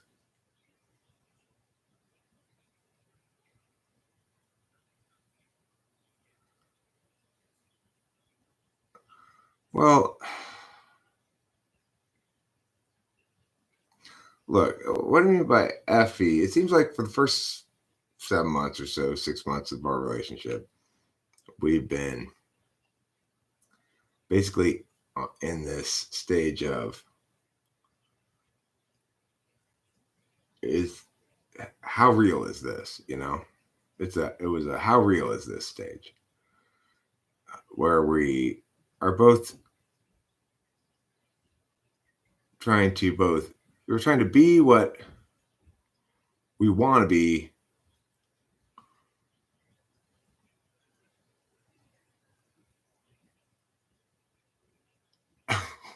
So distracted by everybody's chats today.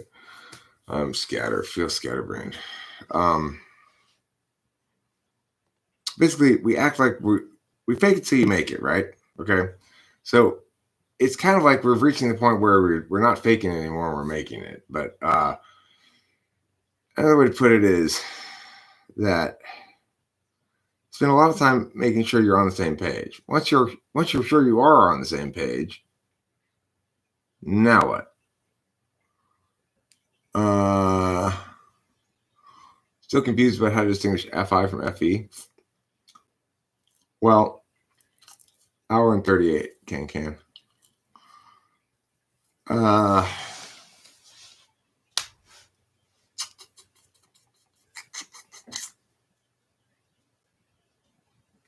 So NI, FI, FE, NE, TI. All right, so as far as, let me do the ends first. The ends are easier to do. Introverted intuition is that which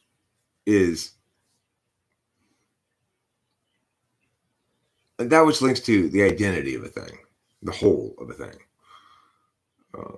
NI recognizes any kind of thing as a pattern and understands how things change over time accordingly and so forth.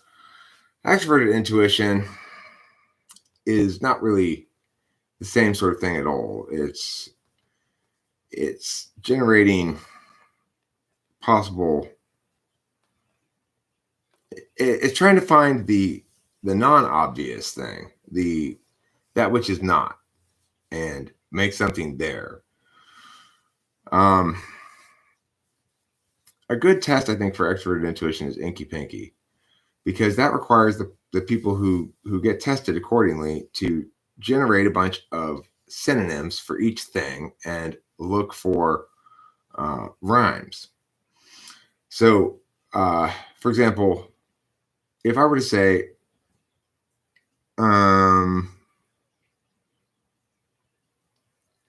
okay, here's an example one. The one I usually use as an example is a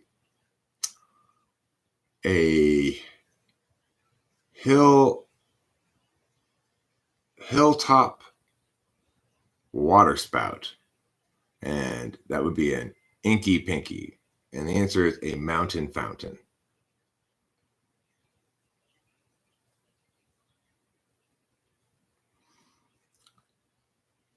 Well, look, observations are not extrovertedly.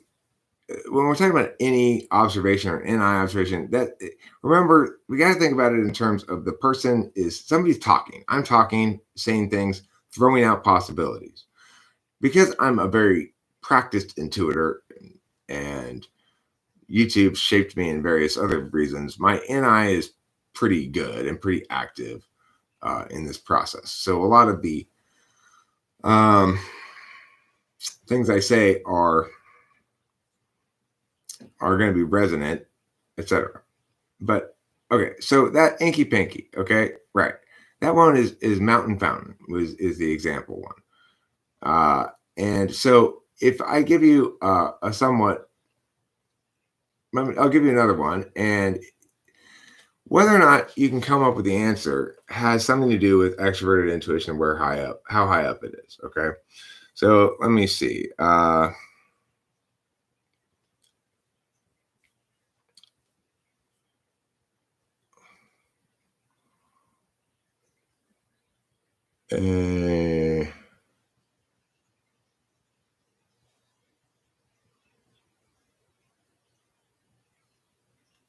All right, so this is going to be an Inky Pinky. It's 2-2, and it's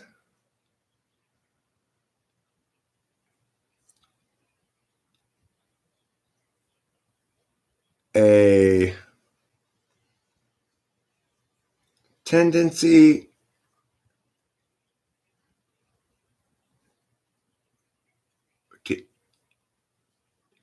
A tendency for bunnies. A tendency for bunnies. Your parents are fighting right now. King Chris and Sergeant Pagoo, I want you to walk right over and say, hey, host Eric says you guys need to knock it off. You're interrupting the live stream. Tell them. You show them this right now. You play, hey, King Chris and Sergeant Pagoo's parents, come on. You love each other, remember? No, it's an inky pinky. It means it's rhyming. For example, a hilltop waterspout is a mountain fountain. It's got a rhyme. A tendency for bunnies is a meow, meow, meow, meow. Well, listen, it's not you going against your parents. I'm probably older than your parents. Tell them an elder of them. Rabbit stab it? How does stab it mean a tendency for?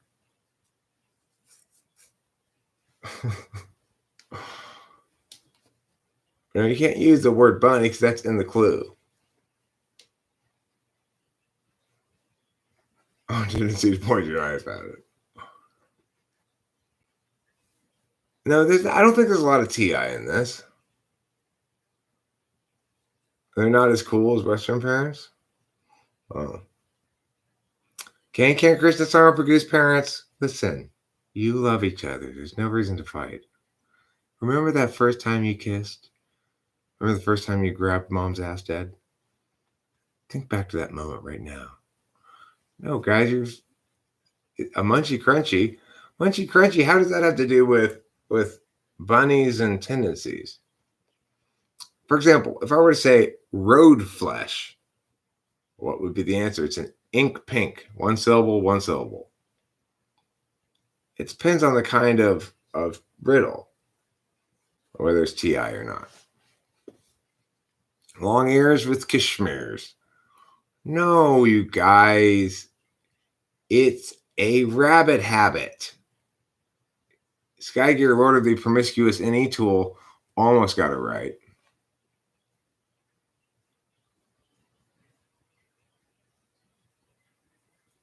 Yes, David Grandin. What is road flesh? 1-1, ink pink.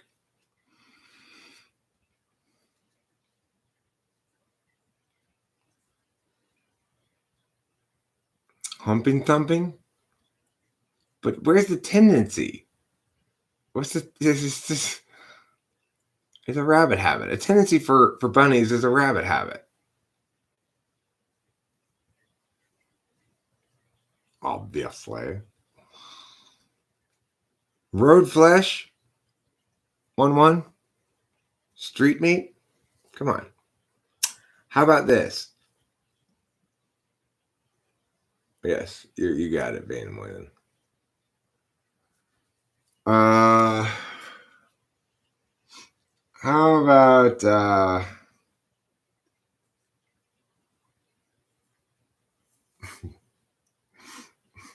this will be a good one. I like this one. I hope somebody figures it out.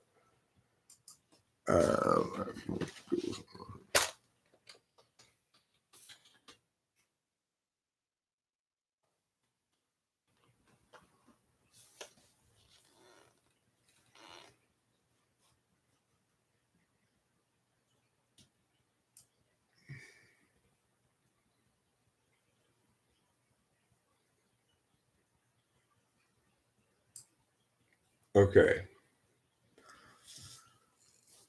A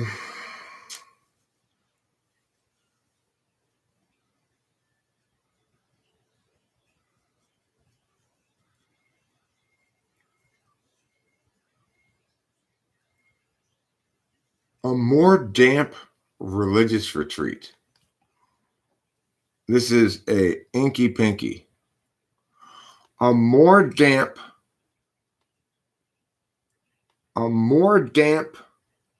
religious retreat. Inky pinky. All right, I'll type that into here so we can all see. Okay. More damp. There you go. Venom one already got it. There's some extroverted intuition. Where's your extroverted intuition, Venom one? So number two slot. You two slot or you tool user. Church slurs. Doesn't even rhyme. All right, how about this one?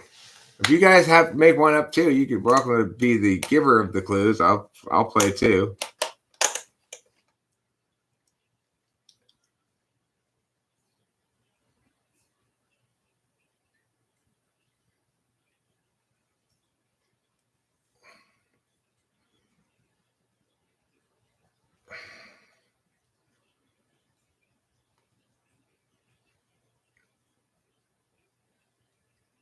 Hmm.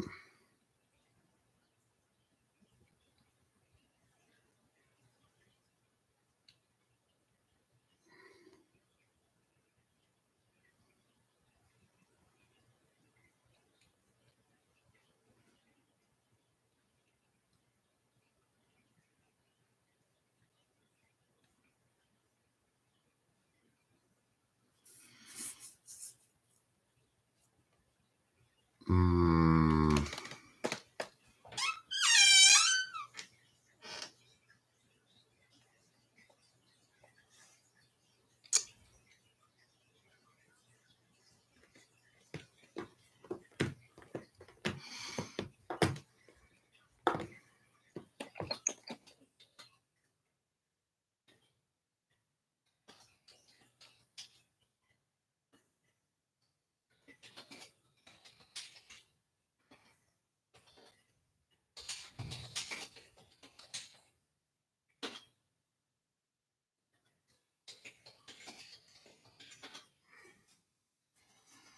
A desire for ulcers. It's an inky pinky.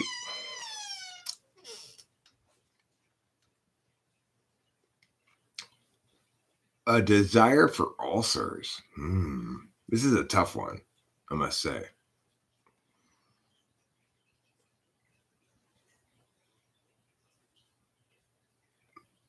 Nope. Not Reflex Deluxe.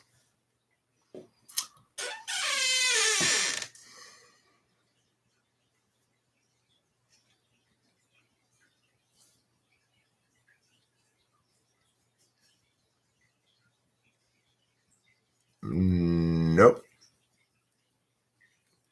Squelch doesn't mean a desire for. And belch doesn't mean ulcers either. But I could get the stretch. That's fine on the stretch. Let's see. Make another one here too while you guys are working on that one.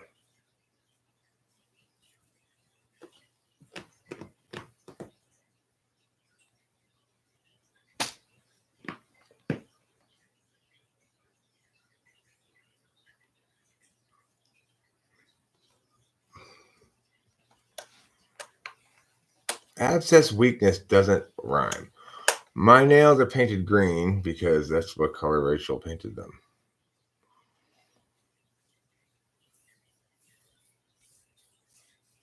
Yes.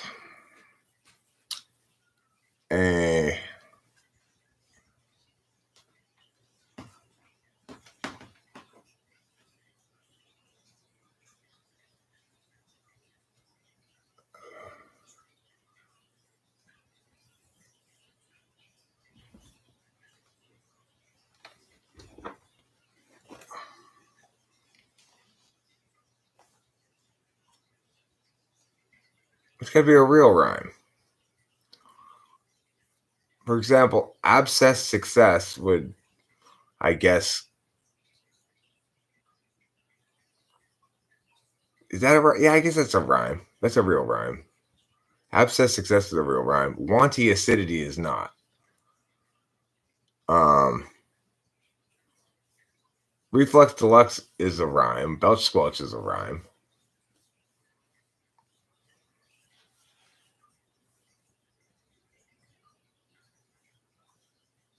That's a good one I made up right there, I gotta say.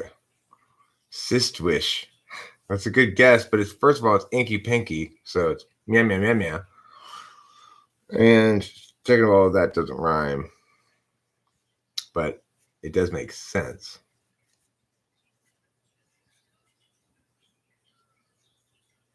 Let's see. Off rhyme. One variety of off rhymes, yeah.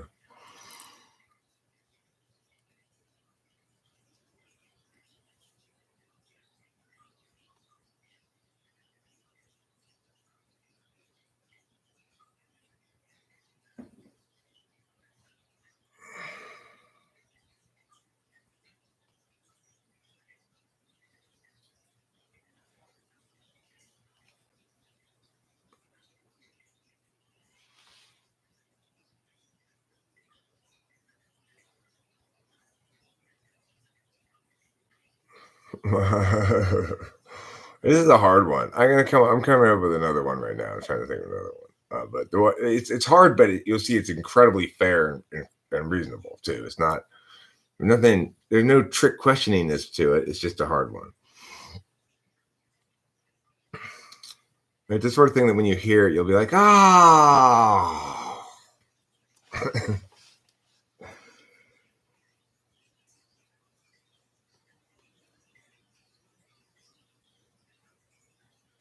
Nope. Nope. No carving, craving, no liquor stupor.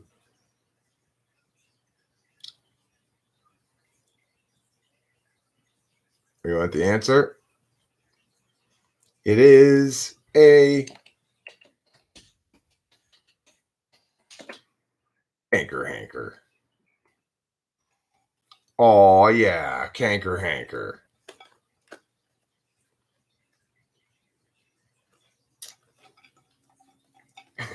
Too late, Sky Gear. Too late.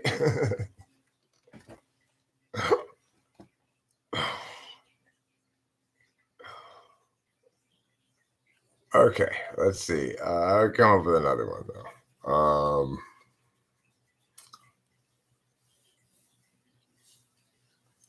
Thanks, Zaylin. I think that was a good one too.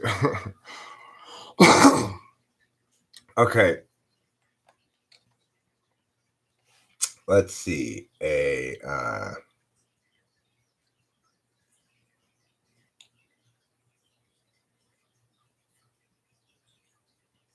Yeah, I'm sure you could look stuff up. Okay.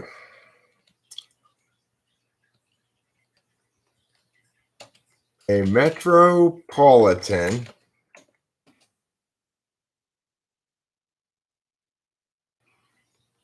um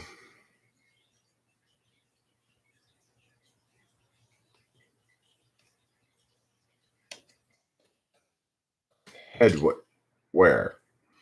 Metropolitan headwear, and it's an inky pinky.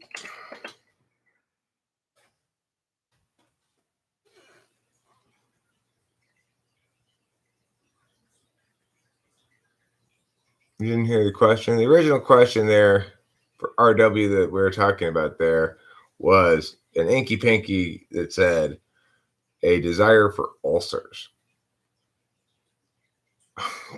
Twat hat. It's an inky pinky.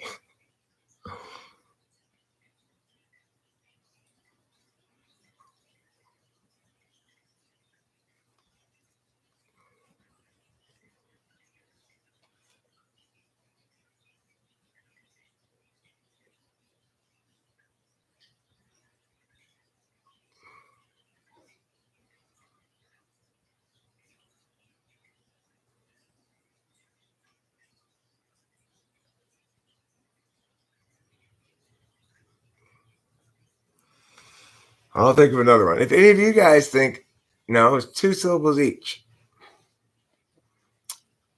How do I see the year 2030? Well, good job, Jake Hurwitz. There's some any tool function using tool functions right there. So I'm talking about extroverted intuition. What in the his ass? Urban turban is correct. How about this one?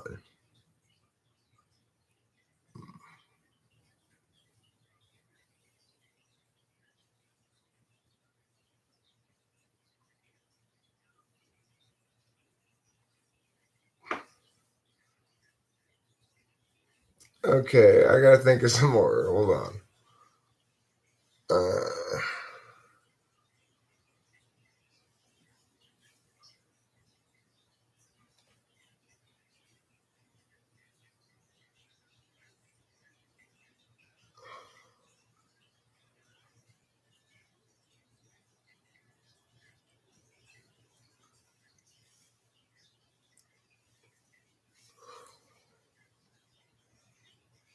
hmm.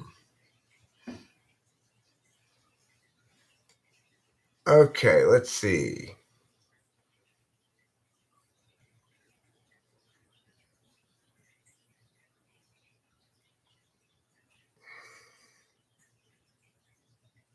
Okay, this one is.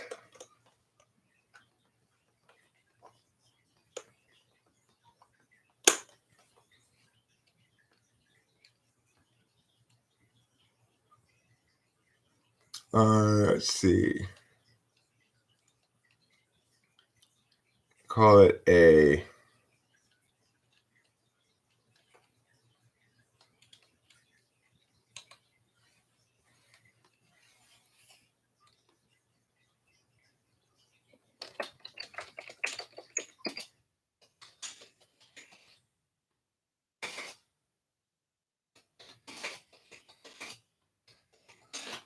There's one. I think this is a good NE test. Yeah, I think this is a better. This is the best NE test I think that I have. It seems that the people who are most successful at this test are NE one or two.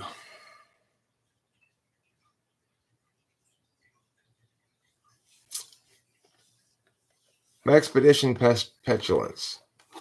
Inky Pinky.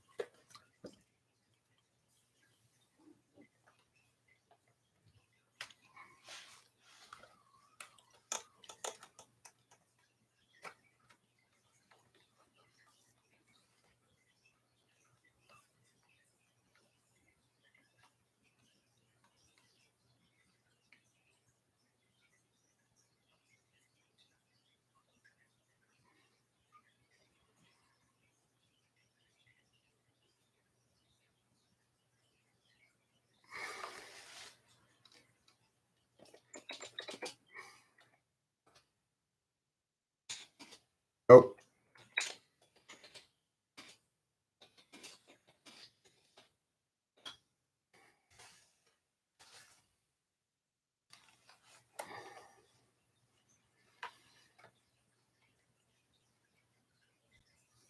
passage wankness.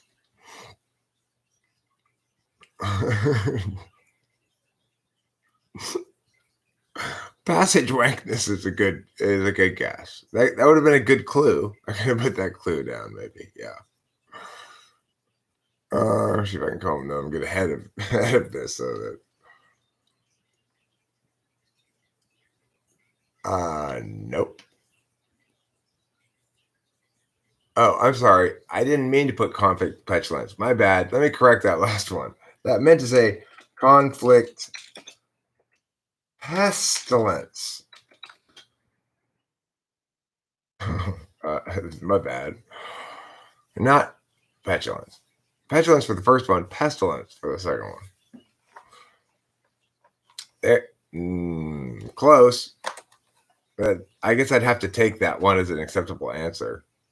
Very close, but not quite. I was actually thinking fight blight, but yeah, your answer works, so it's correct. I think that works well enough. Um, let me see.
Now that one's a hard one.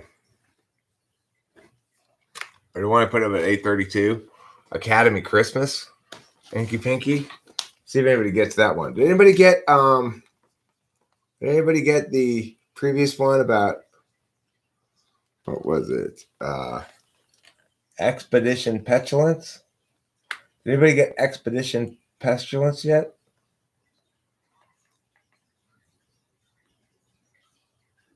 Expedition Petulance? Or Academy Christmas, Inky Pinky? Expedition Petulance. Vaccine Maxine is not correct.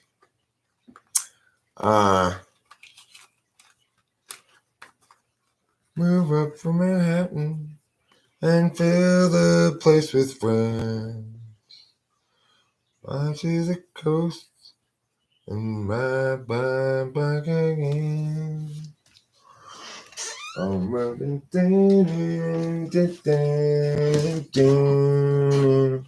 think maybe an even better NE test would be to have somebody make one of these up. If you can make multiple of these up, that's probably a good indication of extroverted intuition. I find that,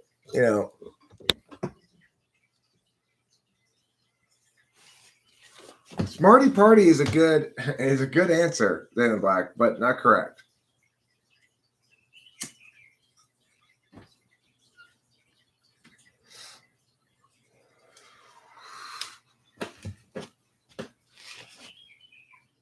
But my Academy Christmas one is one of my favorite ones.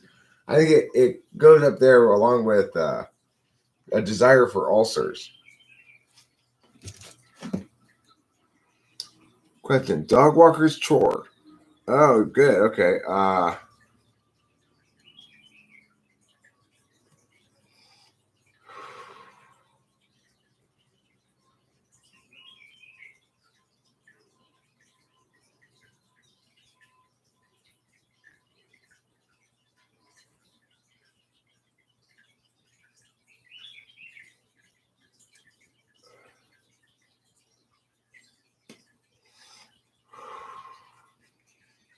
I think the answer is probably Poopy Scoopy, but that's not the right kind of clue for that answer.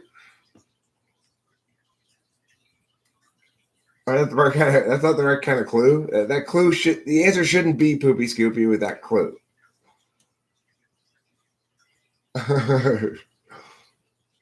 Yeah, that's a different kind of clue. There's nothing wrong with that kind of question as an approach to it, but that's not how it's normally done in this thing. I guess it's a pooper scooper. Okay, pooper scooper. Yeah, so what you'd want to say, the kind of clue would be like, feces spatula. Feces spatula would be a good clue for that one. See? Oh, how is it supposed to be like that? No. I hope there never comes a day where I go to the store and it's discovered that they're selling something called a feces spatula. I hope not. You fail at this? Okay, well, that means you're probably not any in the 1 or 2 slot. Do you know what type you are, David Grandin?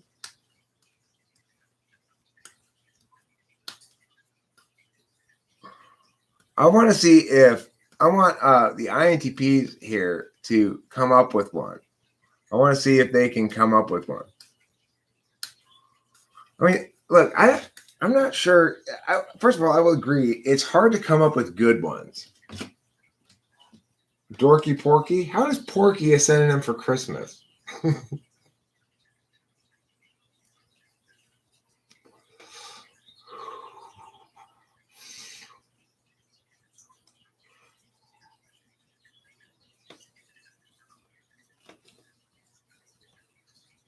You eat Brock on Christmas? Okay.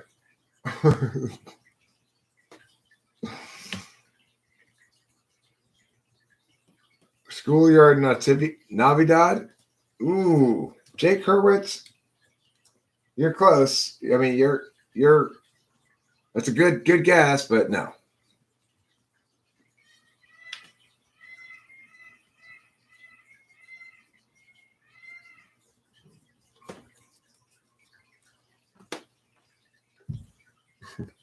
You're gonna when you hear the answer to the Christmas one, you're gonna be like, "Oh,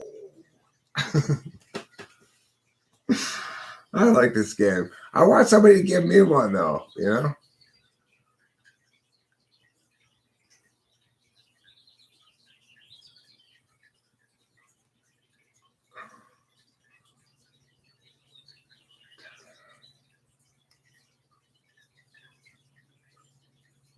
dead men.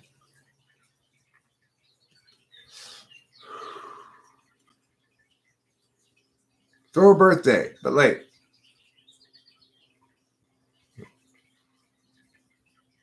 For whom?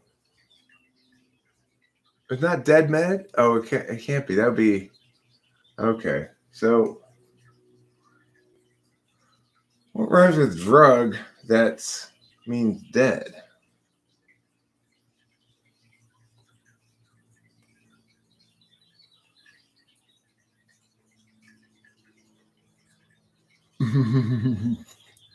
You're not gonna say, oh, okay. That's interesting. Well, I don't know what type you are, dude. David Grandin. Let me think about it a little bit more.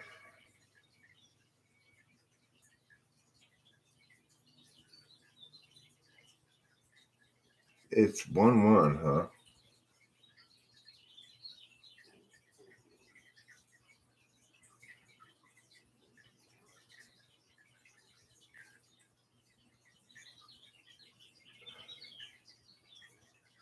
Huh.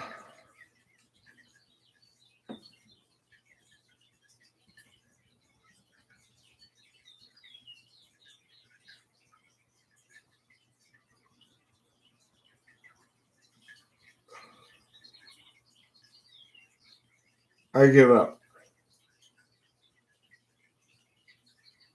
I give up. I want to know what the answer is.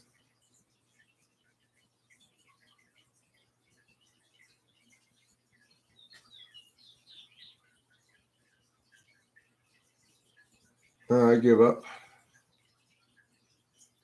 Kill pill. God.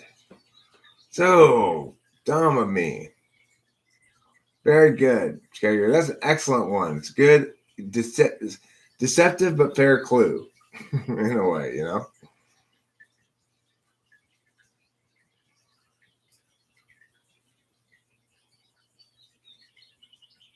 That's a good one. It's Miss. You're Miss David Grandin?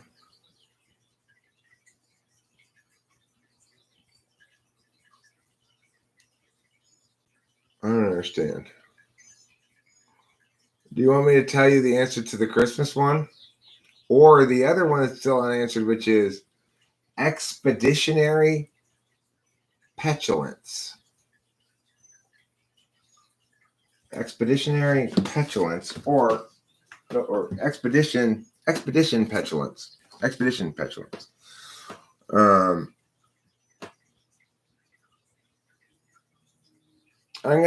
for the second one, I'm going to add a word to the clue. All Academy Christmas. Oh, you were giving a clue. You should have said that, Sarah Pereira. I didn't know you were giving a clue. I thought that you were just saying random shit. You just came in out of nowhere. It was like, yeah, you got. I didn't know that. I didn't know I was supposed to be guessing.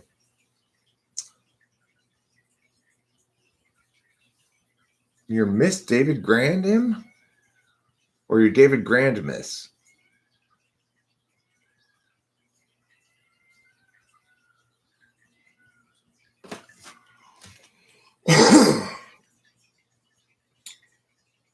um. Today, I'd like to talk a little bit about milk duds. Milk duds They're that thing you shouldn't eat when live streaming.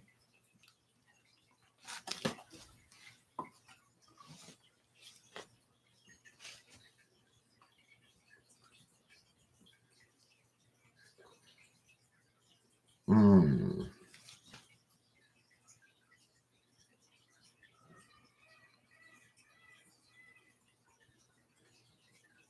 Hmm.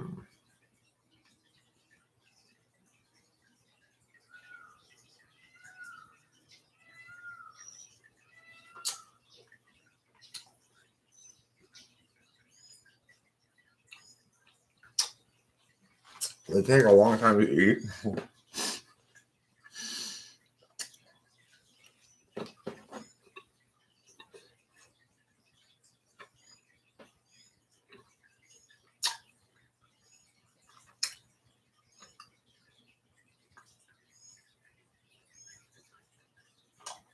Hmm.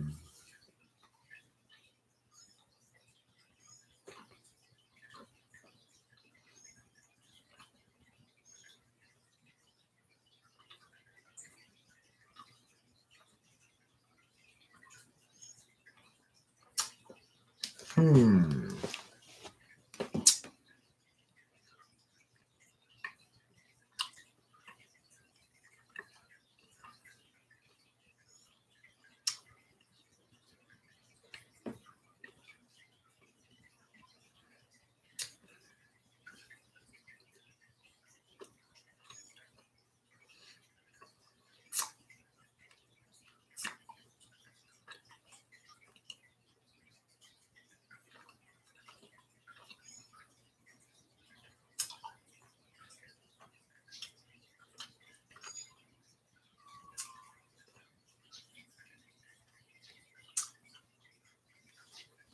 Hmm.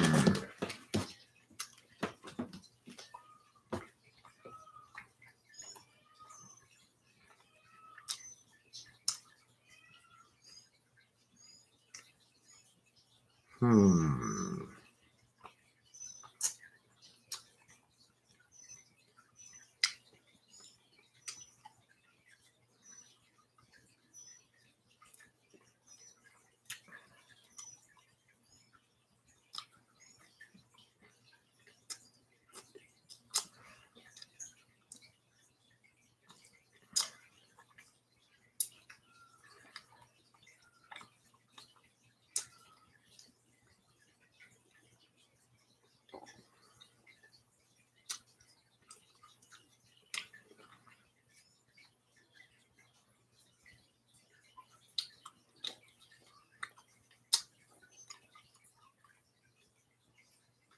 Hmm.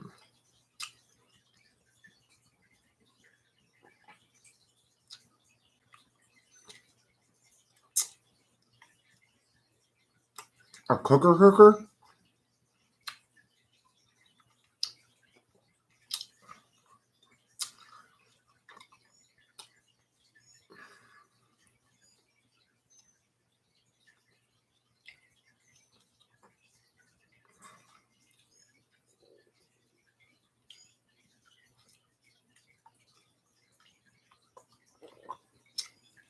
Um. Yeah, Sky Gear is an ITB. I can tell.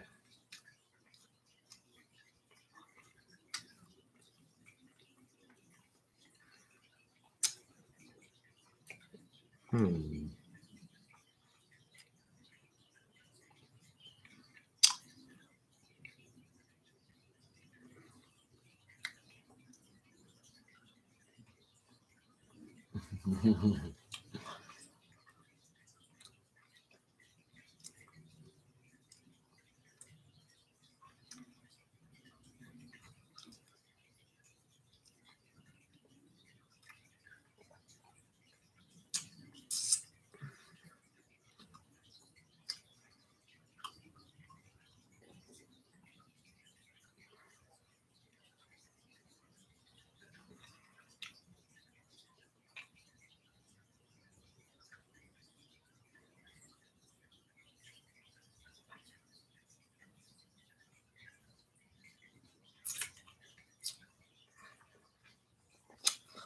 I give up.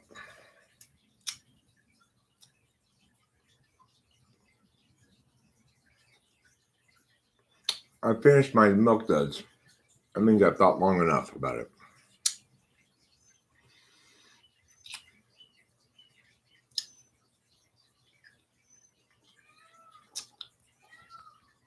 How many syllables?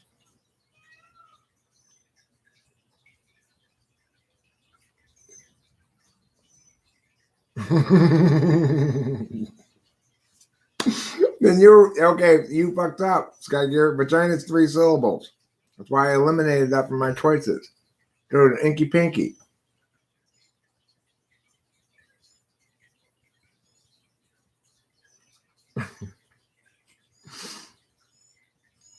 So I was never gonna get that. You're just wasting my time.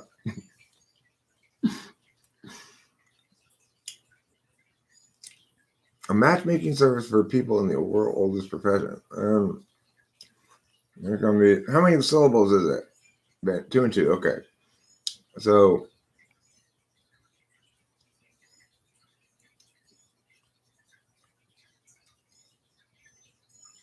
a hooker booker.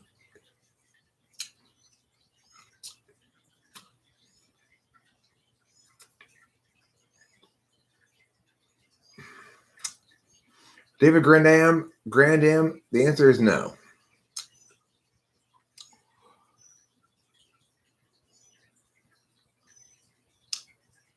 One who books hookers.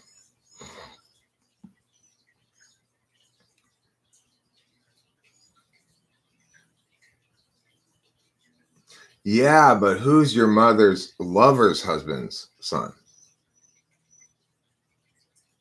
Hmm? You know that one, Cloud?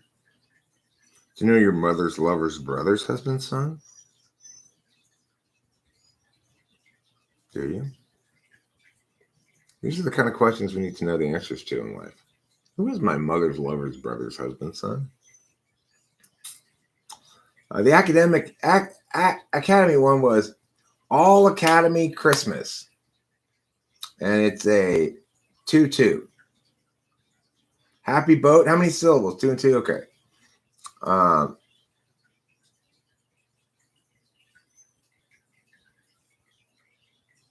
No, your mother's lover could be a woman. Cloud, dummy. No, the only problem with that one was the syllable ones, Alan Black. I would have gotten it if I had known that there were 3 syllables in one of them. Okay, so Happy Boat is going to be C.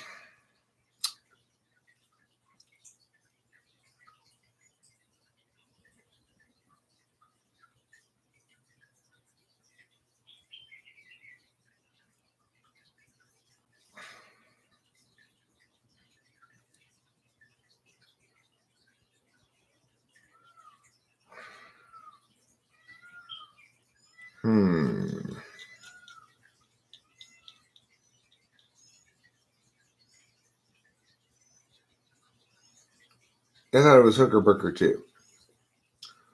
I don't think we ever got confirmation on it. Yeah, it was.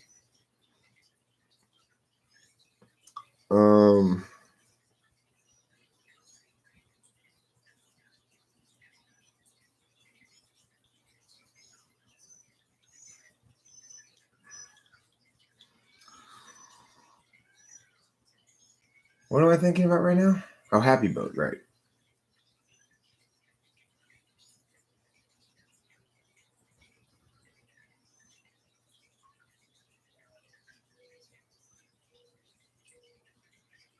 Hmm. 2-syllable words for boat.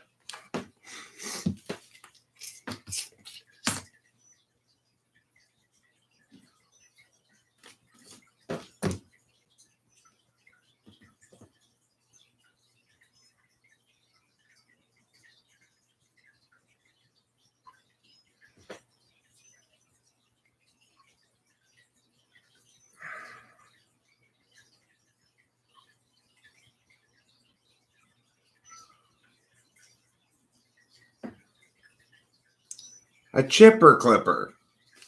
A chipper clipper. Hambone. Hambone and I solved it together. It's a chipper clipper. Good one, Sarah Ferrer. Good one. Very good. I don't think I would have gotten that one.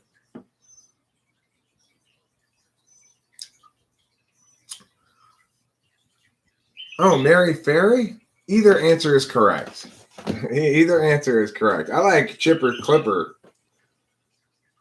even better. But make Mary Ferry the clue.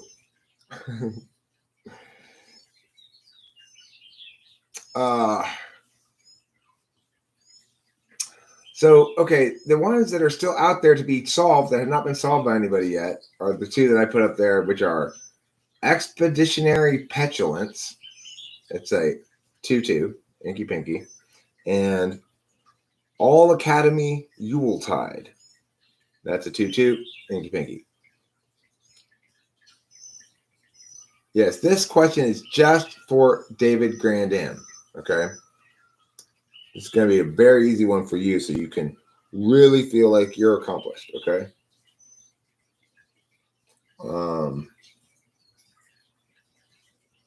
An insect embrace. It's a 1-1. Okay. Insect embrace. It's a 1-1. And you can win 50 points by getting this right. Well, I'm just kidding too. It's really hard and you're never going to get it right. Just trying to make you feel bad. Butt hug is wrong, Salem Black. You are obsessed with butts.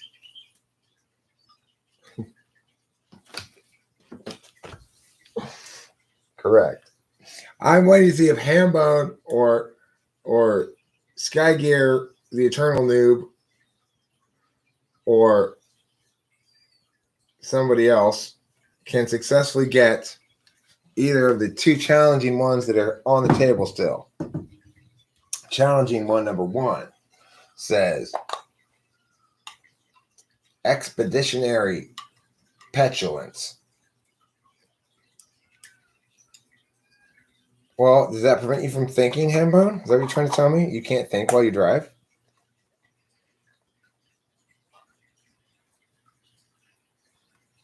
The challenge question is, we've got 2 of them. Expeditionary Petulance. That's an Inky Pinky. And we've got All Academy Christmas. And it's Inky Pinky as well.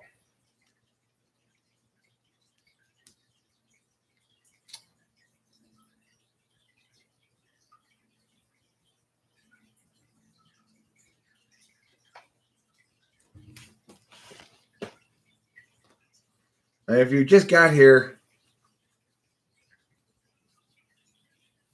Travel Ravel, what is that for?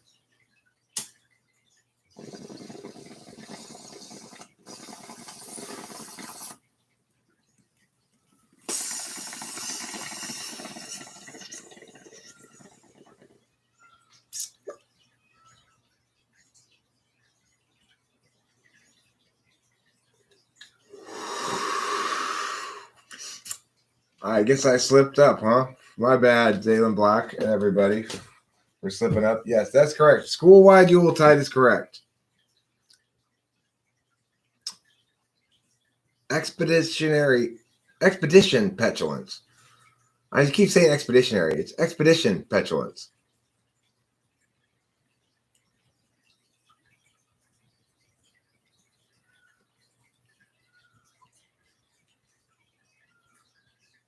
What do you mean it makes no sense? You could be petulant about an expedition. Travel Ravel? That's a clue? Travel Ravel? What's Ravel? I mean, because here's the thing. I know I've unraveled things before, but I don't remember ever raveling anything.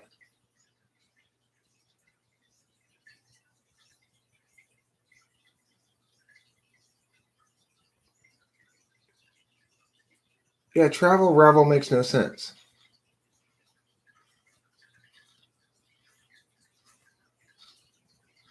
Why are you named David Grandam if you're a girl?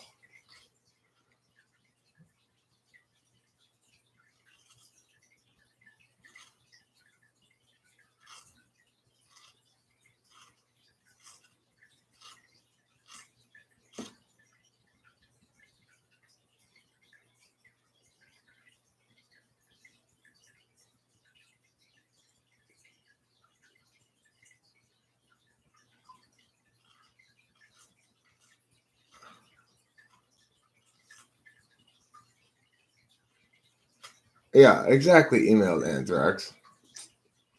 You want me to tell you?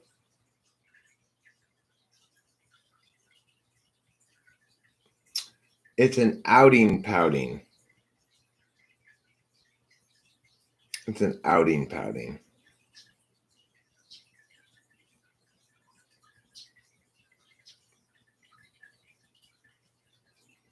Mm-hmm.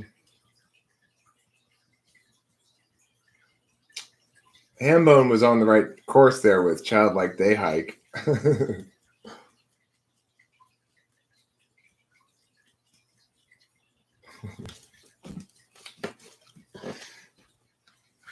It's 2-2. Oh, is that a clue? Sarah Pereira, trip grip?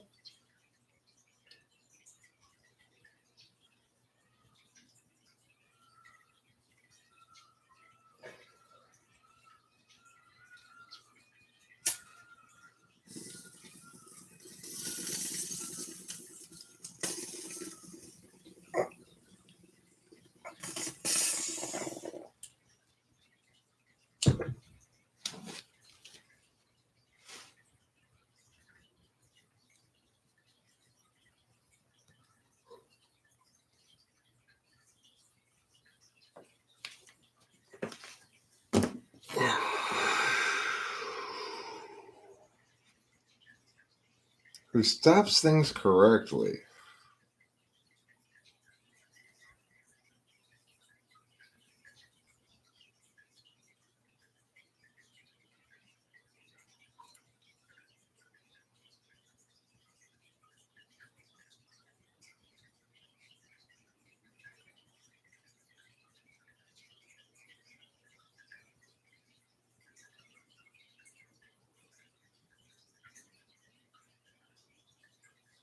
A fady lady? Is it a fady lady?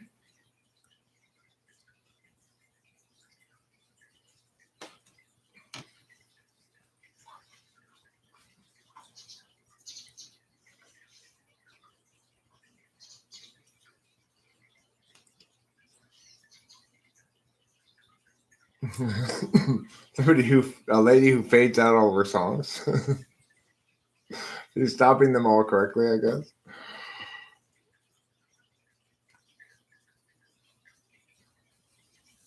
Dave finally had a moment of expeditionary petulance when his wife pushed him out of the boat.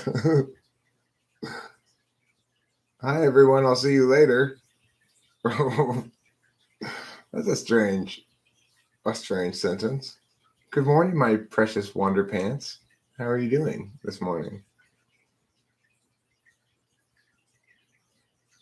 All right, tell me what it is. It's a proper stopper. No. Okay, well, right.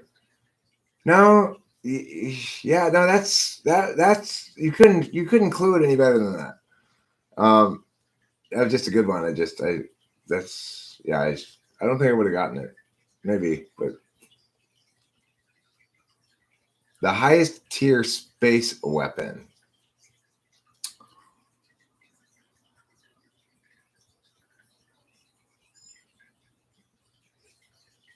The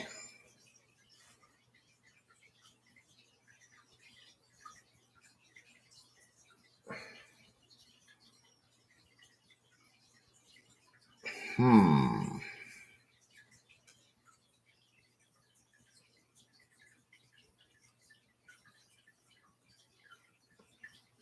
All right, baby, you shower. Highest tier space weapon.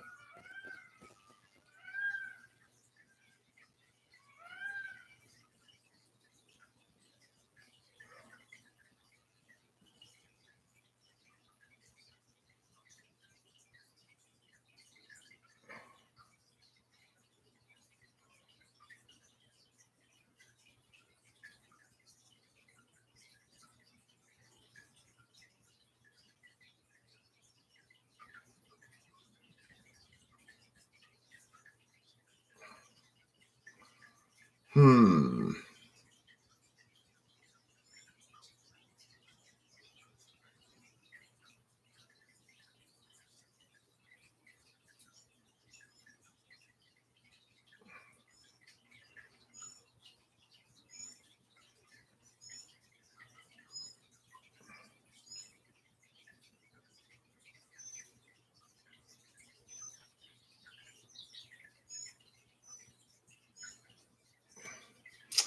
Um,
hmm.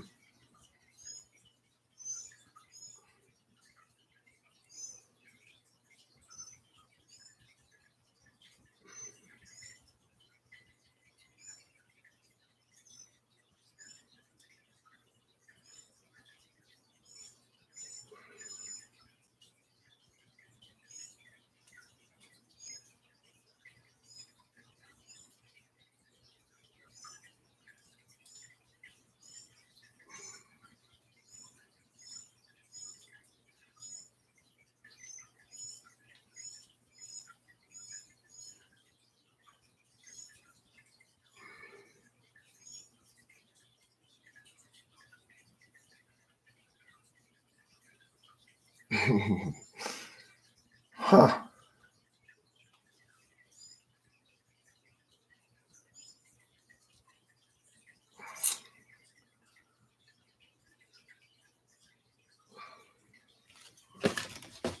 What's the clue again? There we go up here.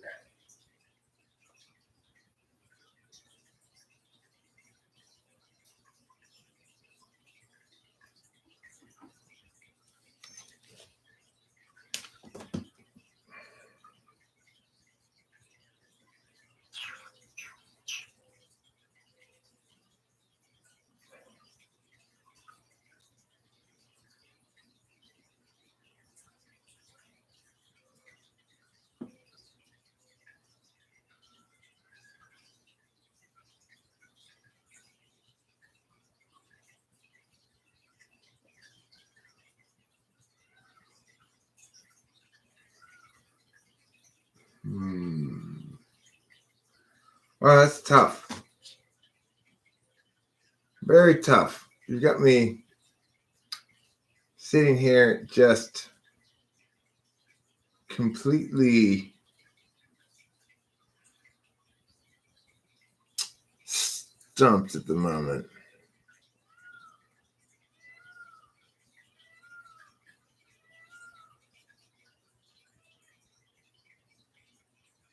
Master Blaster. Master Blaster.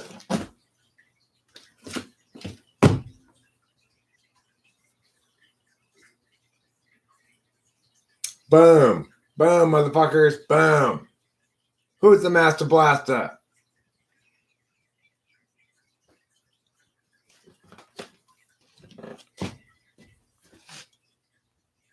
That's a good one, Vandermoyen.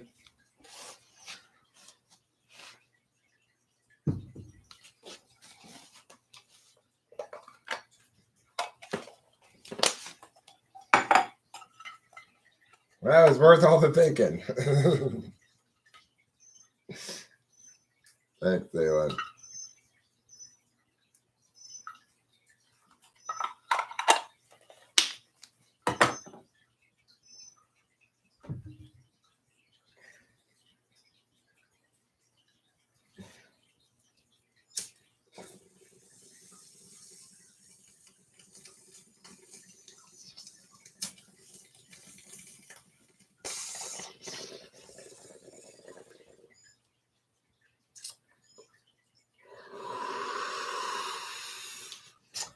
I gotta split actually. I gotta go get coffee creamer. We're totally out of coffee creamer, and I just can't. Okay, soda's fine and everything, but I need coffee in the morning. You know.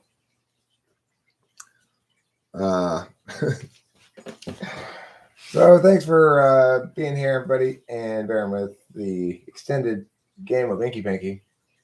Talk to y'all later.